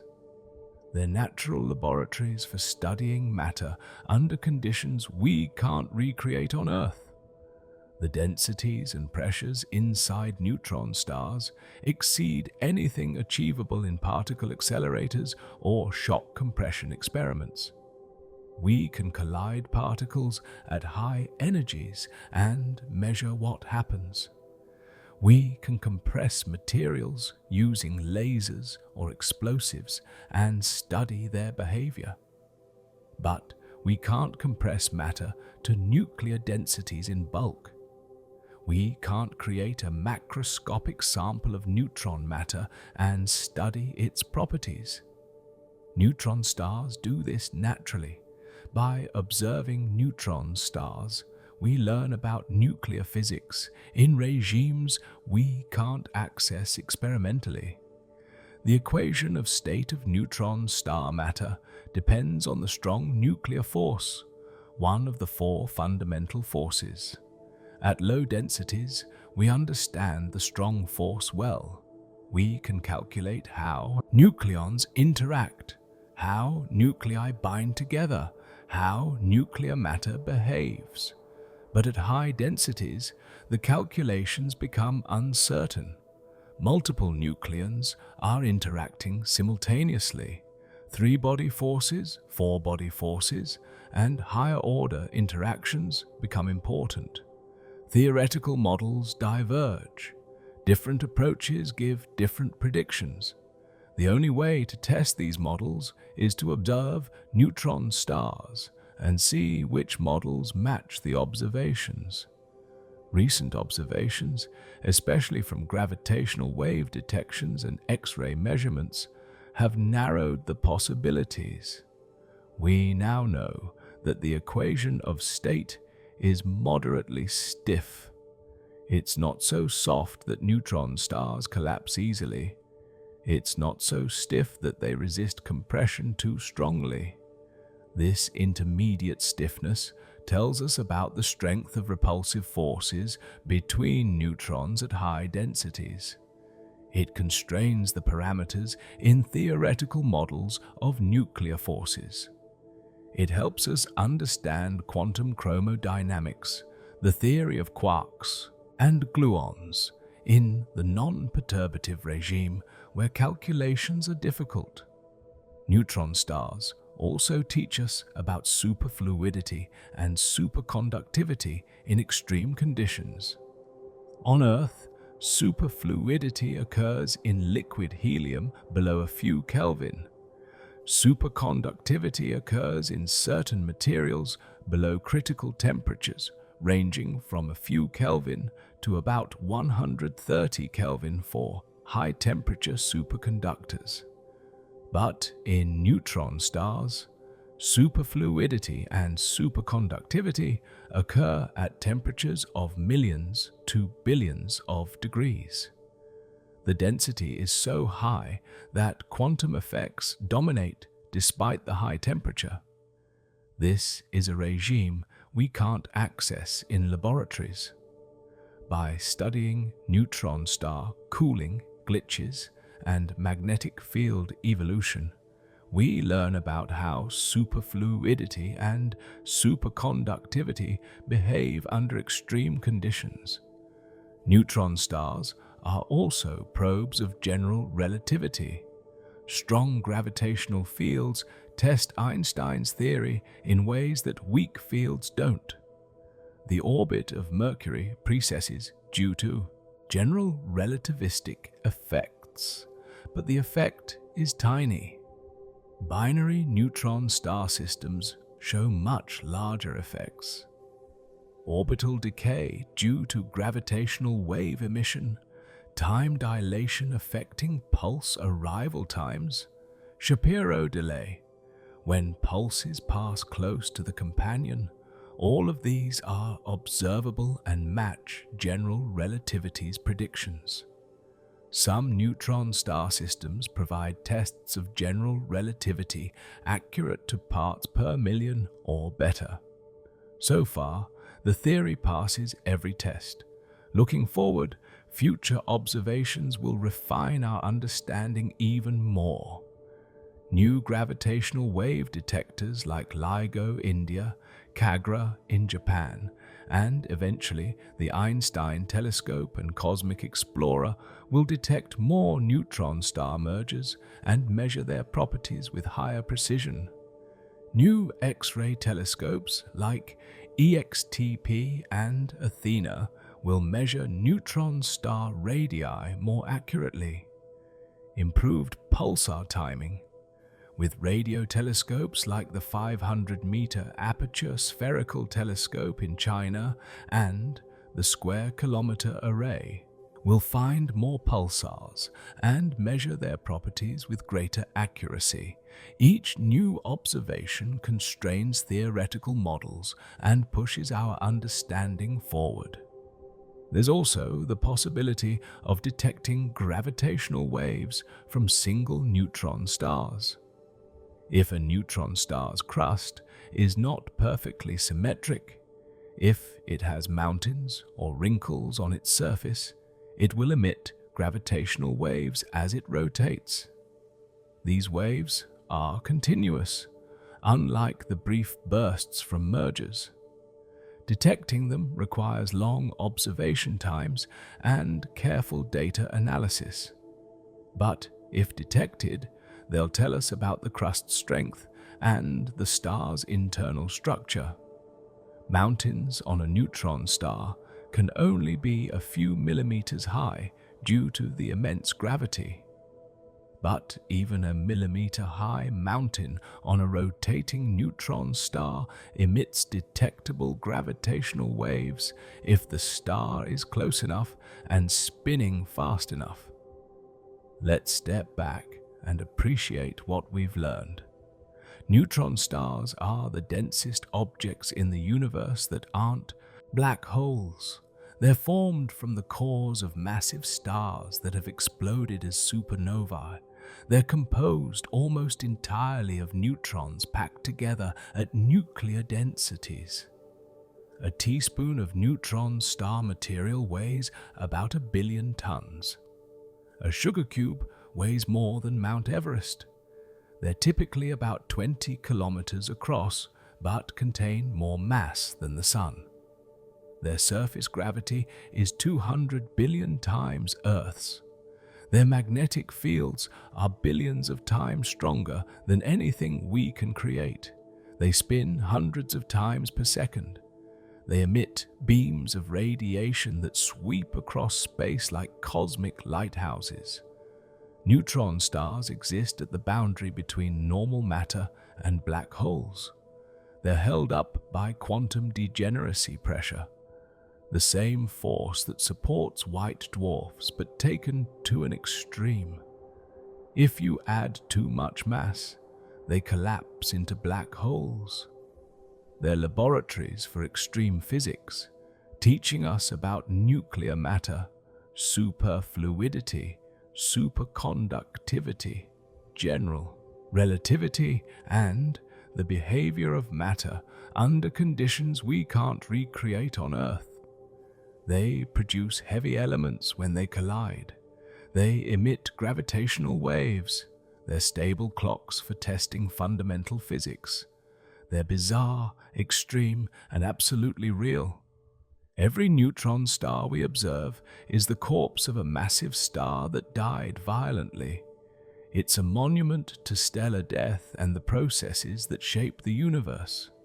When you look up at the night sky, you can't see neutron stars with your eyes. They're too small and too dim, but they're there, scattered throughout the galaxy, spinning and cooling and slowly fading.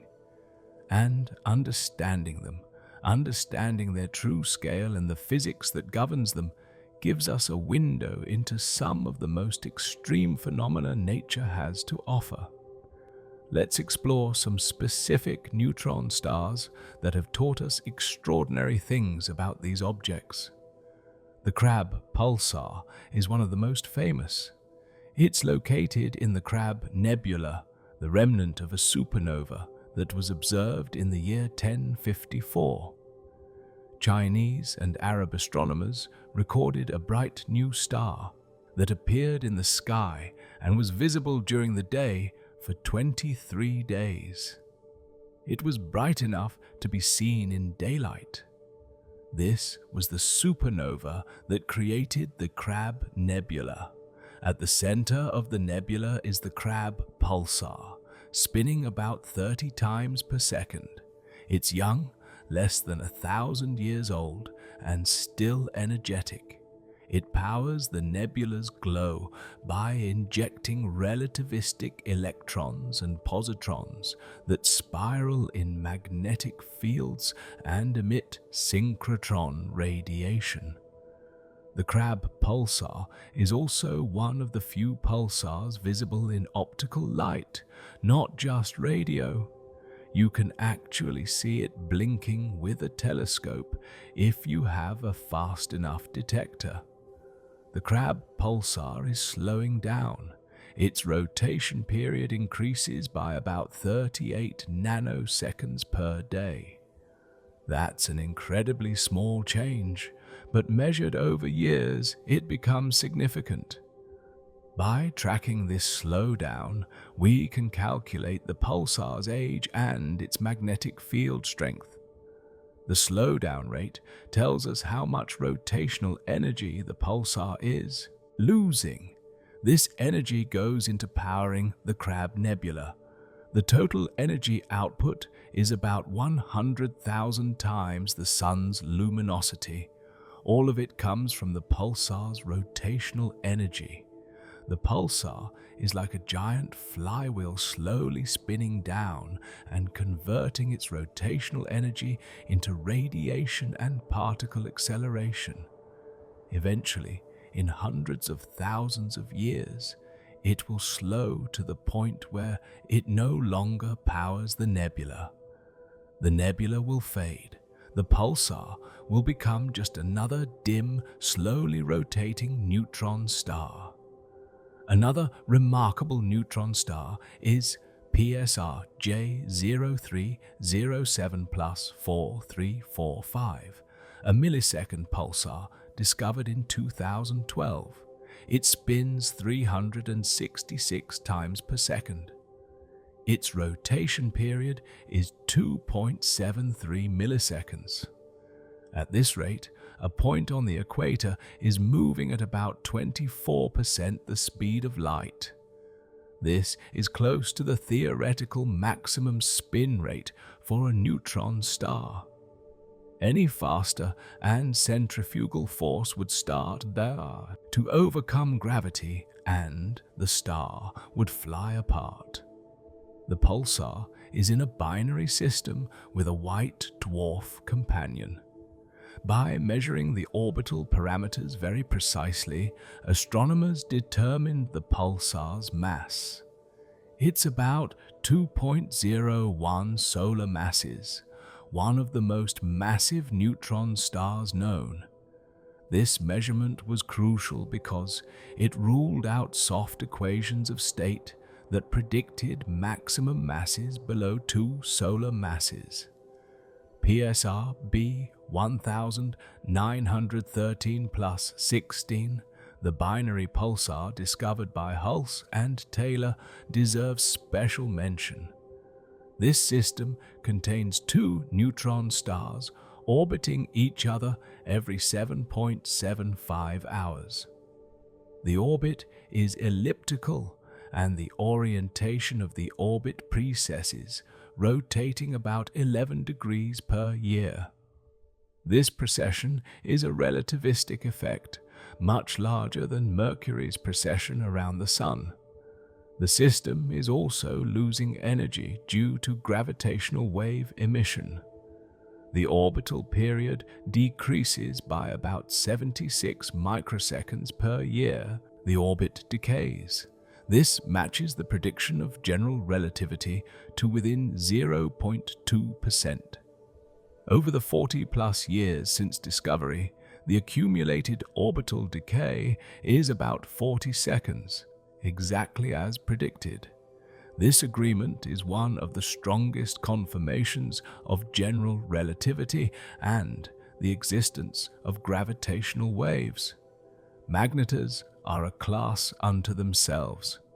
SGR 0501 plus 4516 is one of the best studied magnetars.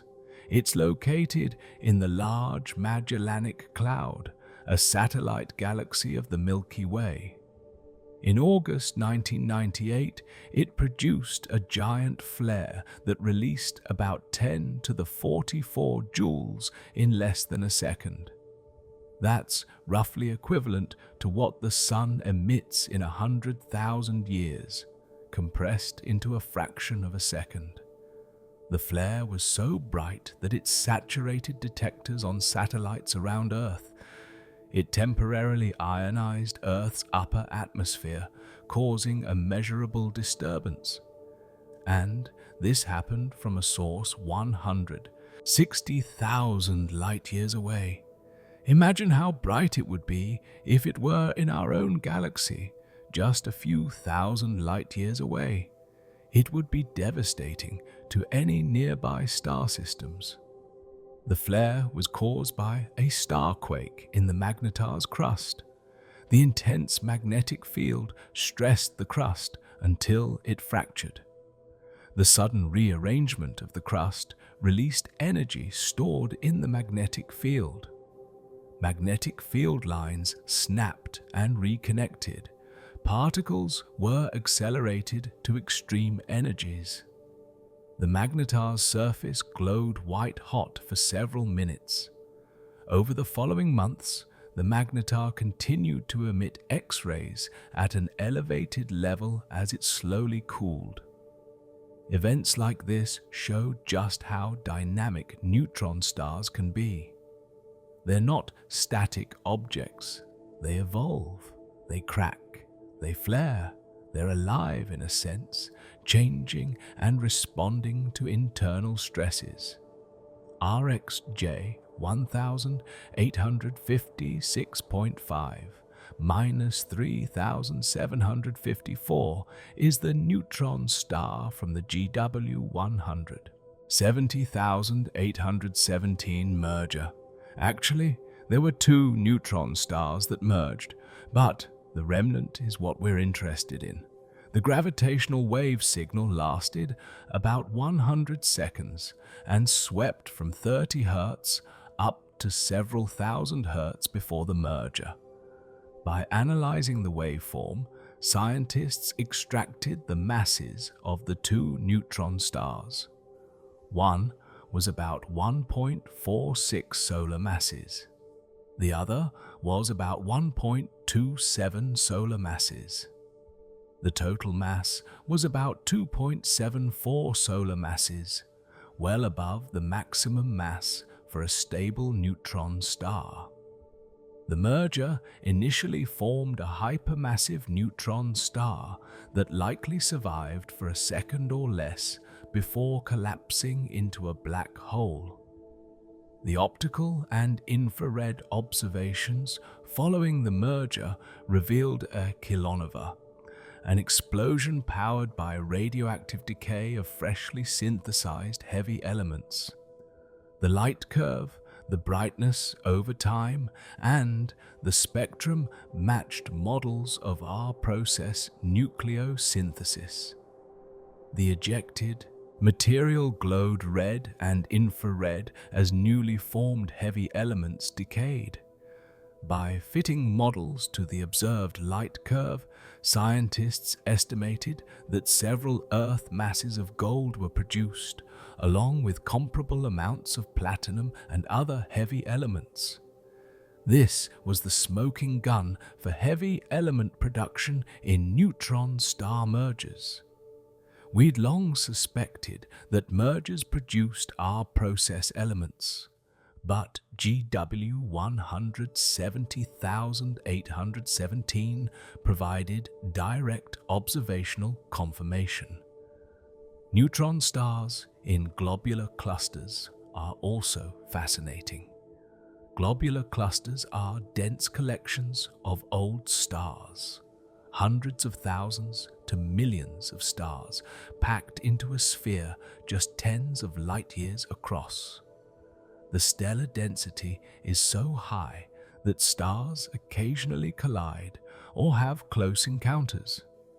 These interactions can create unusual binaries and exchange partners between systems. Many millisecond pulses are found in globular clusters.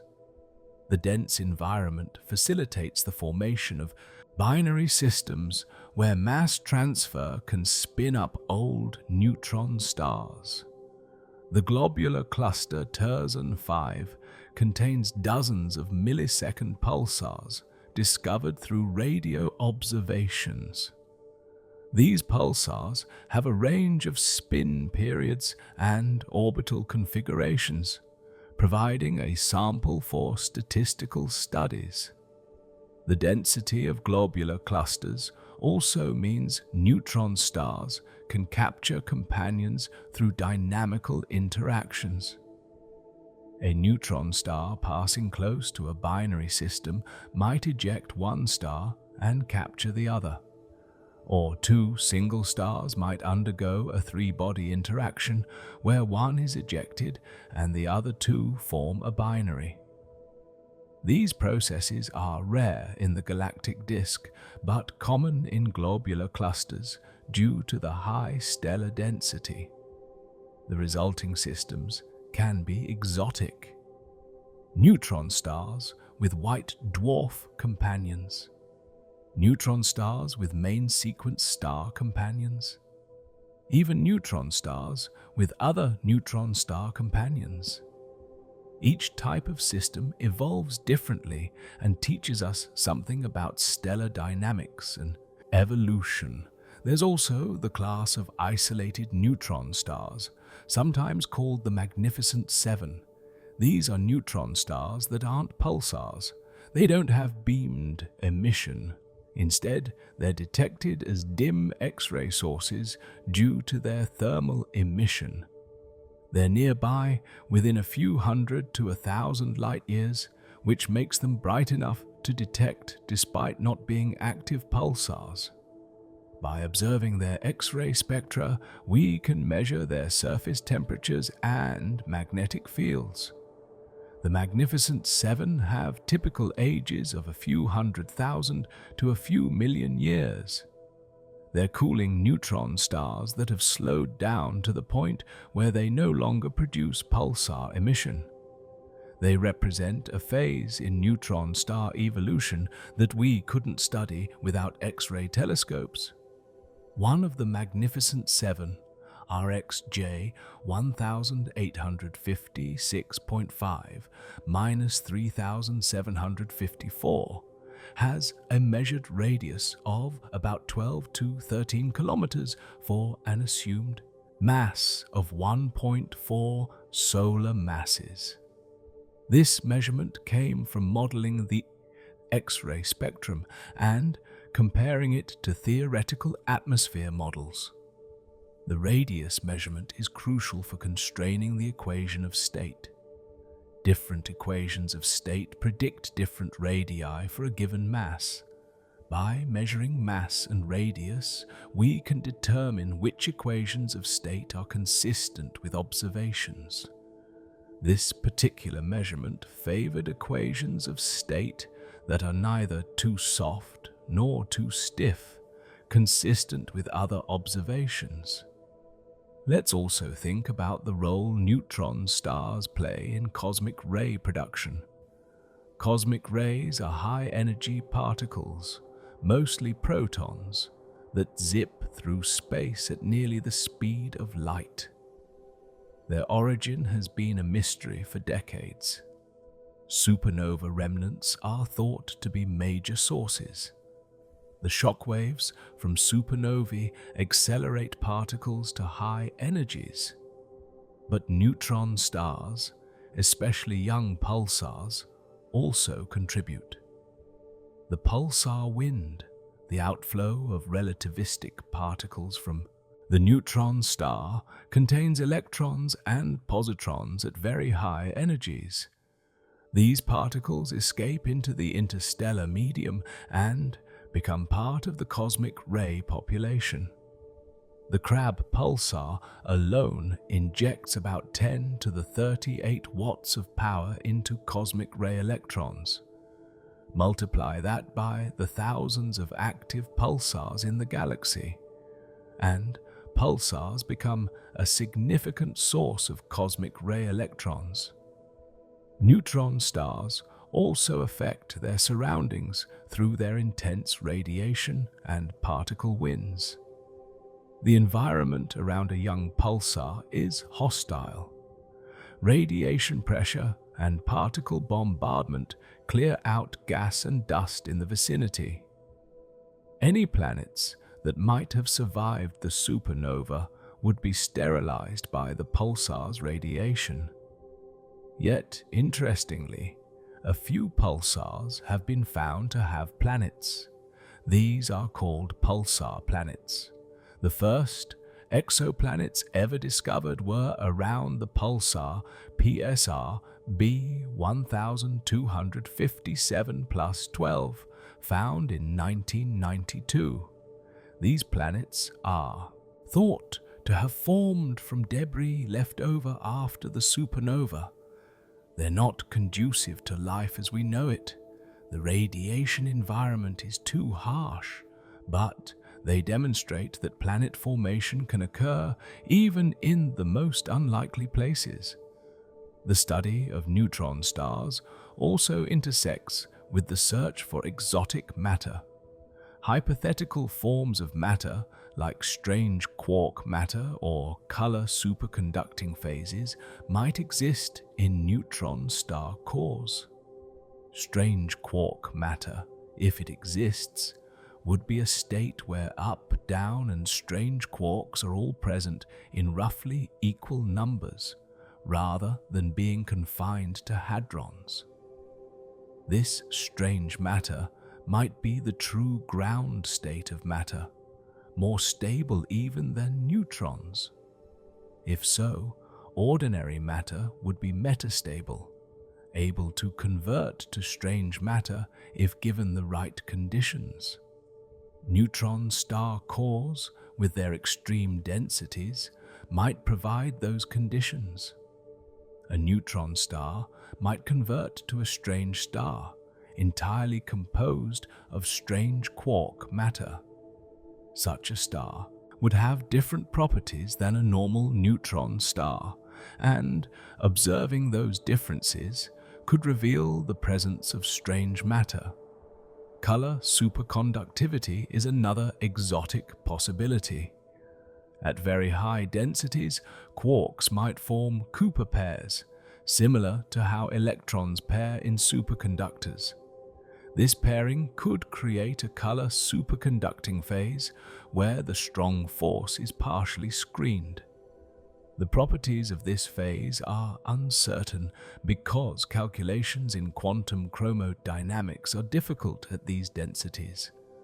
But if color superconductivity exists in neutron star cores, it would affect the equation of state and cooling behavior. Detecting signs of color superconductivity would be a major discovery, revealing a new phase of matter that exists nowhere else in the universe. Axions are hypothetical particles proposed to solve certain problems in particle physics. If they exist, they could be produced in neutron star cores through various processes. Axions would escape the star and carry away energy, causing the neutron star to cool faster than expected. By observing neutron star cooling rates and comparing them to theoretical models, we can constrain the properties of axions. Several observations have placed limits on axion masses and interaction strengths based on neutron star cooling. This is an example of how astrophysics and particle physics intersect. Neutron stars become laboratories for testing particle physics theories. Dark matter is another connection.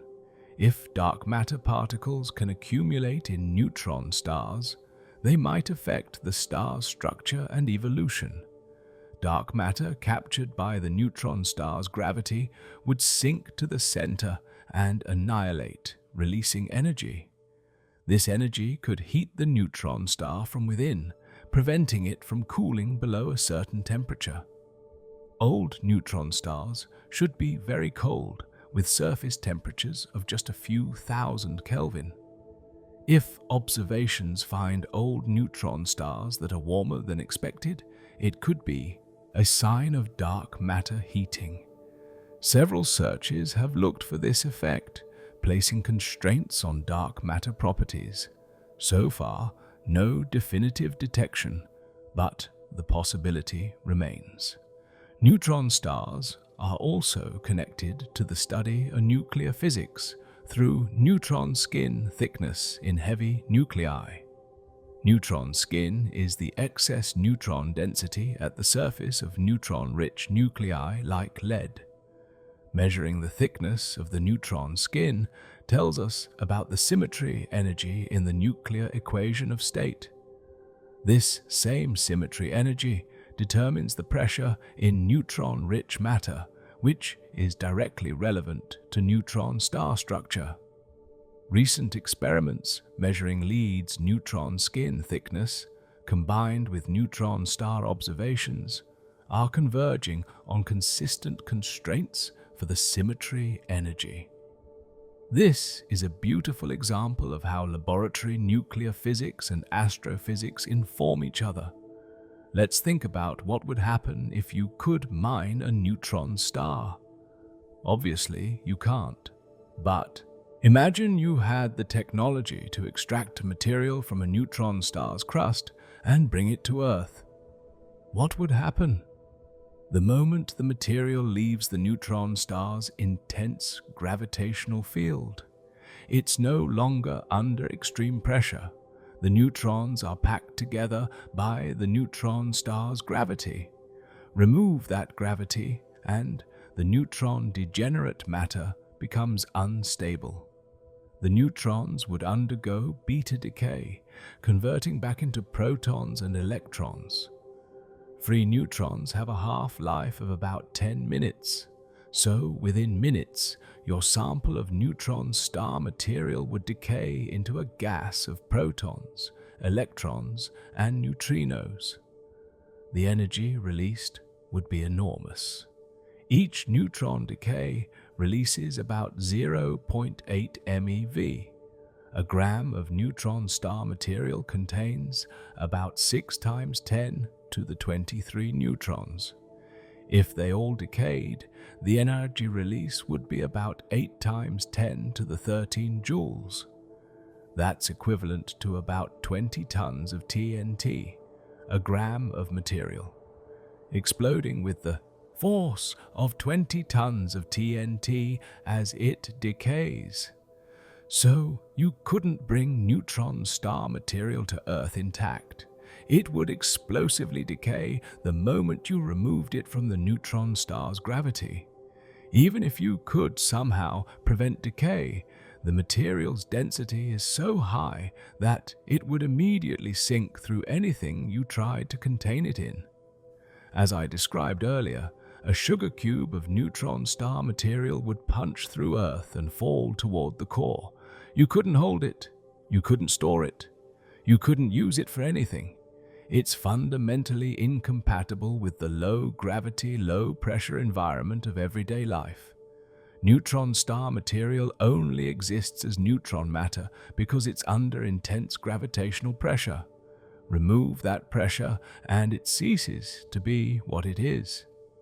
This is an important point about extreme states of matter. They only exist under extreme conditions. You can't take them out of their environment and expect them to persist. It's like trying to keep a piece of the sun's core. The core is hot and dense, fusing hydrogen into helium. But if you extracted a chunk of core material and brought it to Earth, it would immediately expand and cool. The fusion would stop.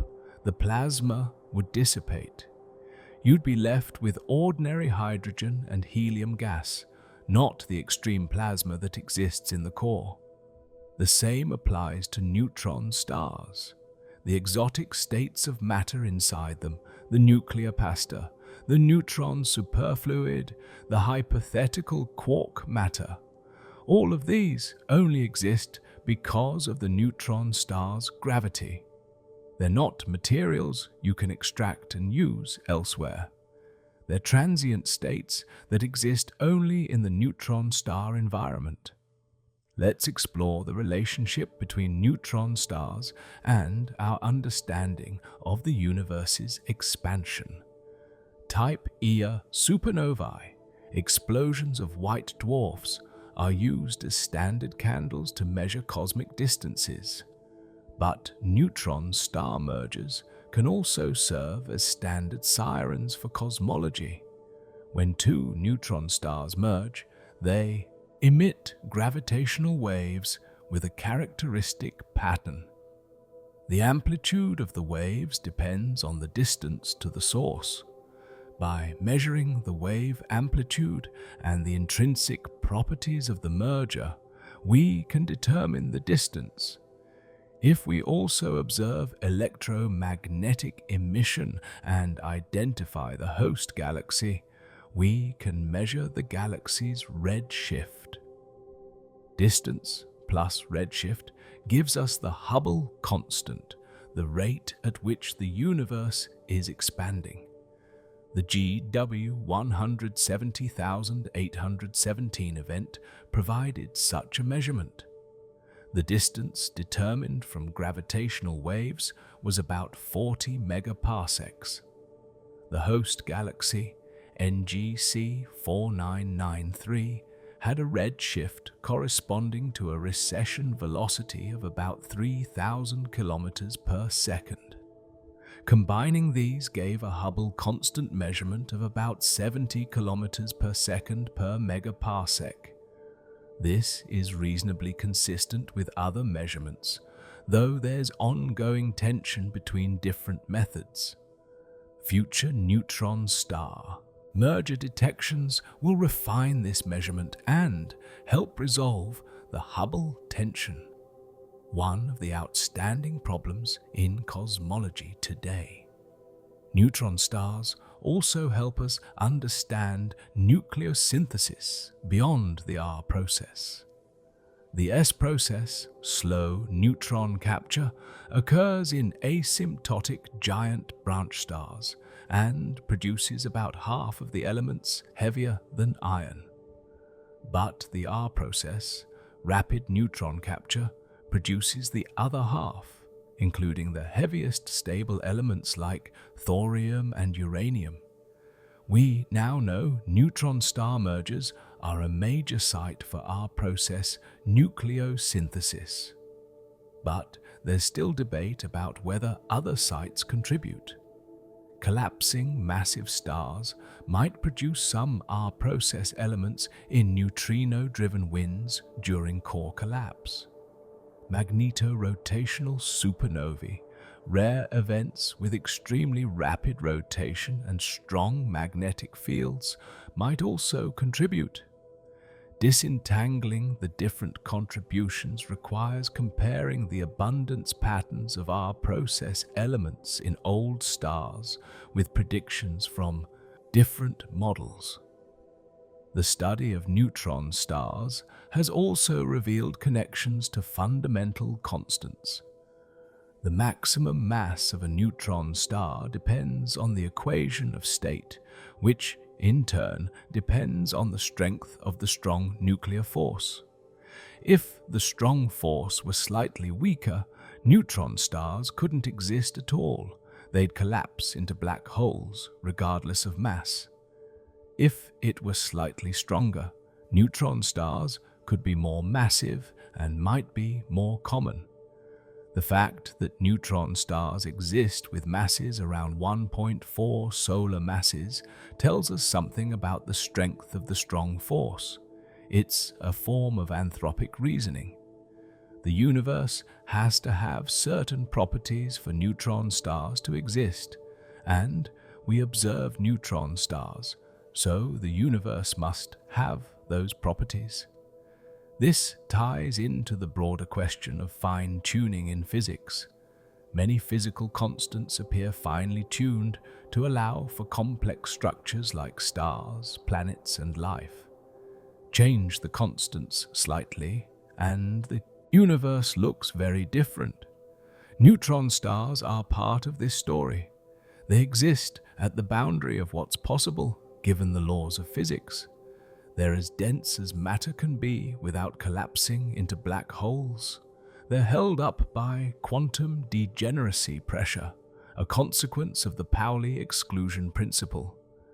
If quantum mechanics worked differently, if fermions didn't obey the exclusion principle, degeneracy pressure wouldn't exist. White dwarfs and neutron stars couldn't exist.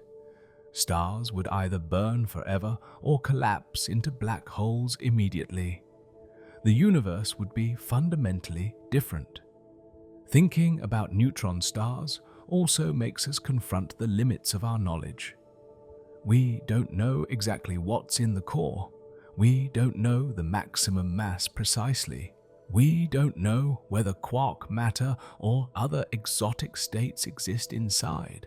We don't know how magnetic fields are generated and maintained. We don't fully understand pulsar emission mechanisms. We don't know how common neutron star mergers are. There's so much we still need to learn, and that's exciting. Every observation refines our understanding. Every new detection answers some questions and raises new ones. Science is a process of continuous refinement, not a collection of final answers.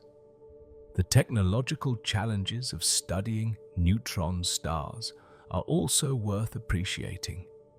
These objects are thousands of light years away at minimum. They're tiny, just 20 kilometers across. They're faint in optical light. They emit most of their radiation in X-rays, which Earth's atmosphere absorbs.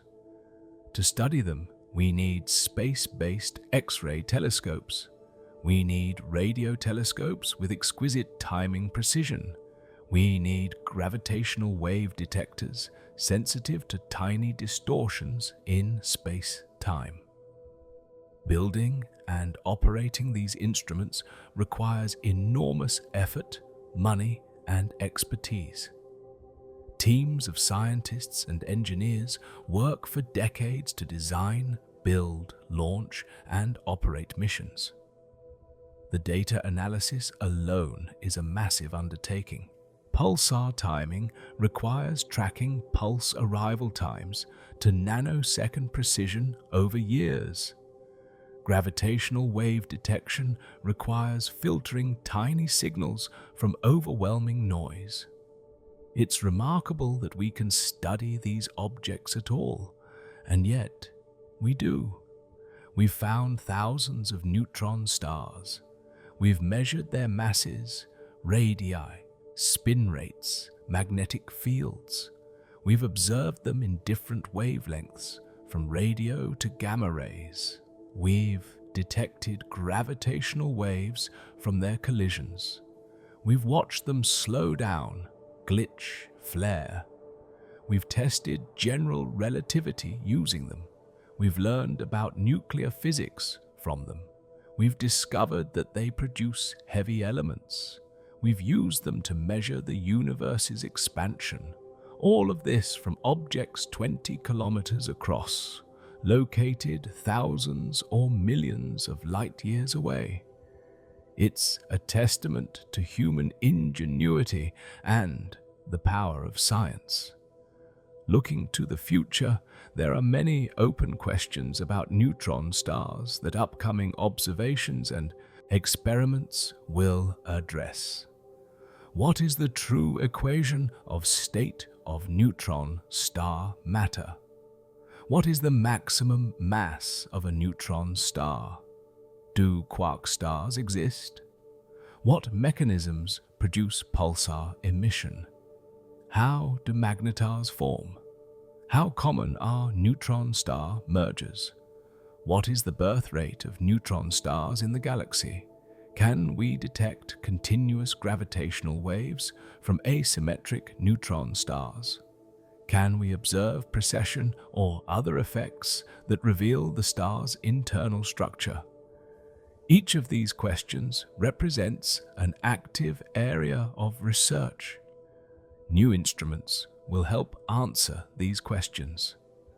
The Square Kilometre Array, a radio telescope being built in Australia and South Africa, will be orders of magnitude more sensitive than current instruments. It will find many more pulsars and measure their properties with higher precision. The Einstein telescope, a proposed next-generation gravitational wave detector, will detect neutron star mergers out to cosmological distances and measure their properties with exquisite accuracy. The Athena X-ray telescope, scheduled for launch in the 2030s, will measure neutron star radii and surface compositions better than any previous instrument. Each new facility will push the boundaries of what we can observe and understand. There's also the possibility of serendipitous discoveries. Much of what we know about neutron stars came from unexpected observations. Pulsars were discovered by accident. Magnetars were discovered by accident. The first neutron star merger with electromagnetic counterpart was detected because dozens of telescopes happened to be ready to follow up gravitational wave alerts. Future discoveries might be equally unexpected. Maybe we'll find a neutron star with unusual properties that doesn't fit any current model. Maybe we'll detect a signal from an exotic state of matter. Maybe we'll observe a phase transition in real time as a neutron star accretes mass and changes its internal structure. Science often progresses through surprises, and neutron stars have surprised us before. The philosophical implications of neutron stars are also worth pondering. They're objects where our everyday intuition completely fails. A teaspoon weighing 1 billion tons, time running 30% slower, magnetic fields strong enough to distort the vacuum. These aren't just large extrapolations from familiar physics. They're qualitatively different regimes where new physics dominates. And yet, they're real. They exist.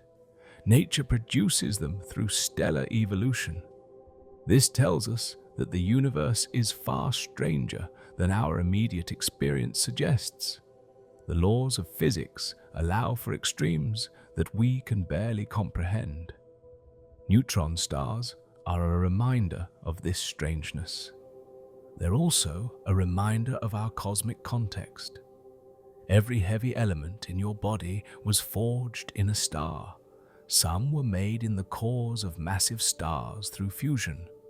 Others were made in the explosive deaths of those stars. And some, the heaviest ones, were made in neutron star collisions. Gold, platinum, uranium, these came from the most violent events in the universe. The densest objects colliding and destroying each other. And now, those atoms are part of you, part of Earth, part of the solar system. We're connected to neutron stars through this cosmic cycle of death and rebirth. Stars die and scatter their material. That material condenses into new stars and planets. Life arises, and life eventually discovers the process that created it. Neutron stars also illustrate the concept of emergence in physics. Simple rules at the fundamental level, the laws governing quarks and electrons and photons, lead to complex emergent behaviors at higher levels. Atoms are emergent structures arising from quantum electrodynamics. Nuclei are emergent structures arising from the strong force. White dwarfs and neutron stars are emergent structures arising from gravity and quantum mechanics. The exotic states inside neutron stars, nuclear pasta and superfluidity, and possible quark matter are all emergent. They're not fundamental. They arise from the interactions of more basic constituents under extreme conditions. Studying neutron stars is studying emergence. It's seeing how complexity and new physics arise from simple underlying rules. Finally, let's consider the sheer wonder of neutron stars. They're the densest objects in the universe that have surfaces. They're the final evolutionary state of massive stars. They're laboratories for extreme physics. They're sources of gravitational waves and heavy elements. They're cosmic lighthouses. They're objects where gravity is so strong it bends light and slows time. They're remnants of catastrophic violence, the deaths of stars in supernova explosions. And they're out there right now, scattered throughout the galaxy, spinning and radiating and cooling. Some are young and energetic. Others are old and quiet. Some are isolated. Others are in complex binary dances with companions. Each one is unique, a product of its own history and circumstances. The true scale of a neutron star isn't just about density, though that's extraordinary. It's about what that density means. It means gravity strong enough to compress matter to nuclear densities. It means quantum mechanics dominating on macroscopic scales. It means magnetic fields 1 trillion times stronger than Earth's. It means rotation hundreds of times per second. It means time running at a different rate. It means light bending and gravitational waves and exotic states of matter.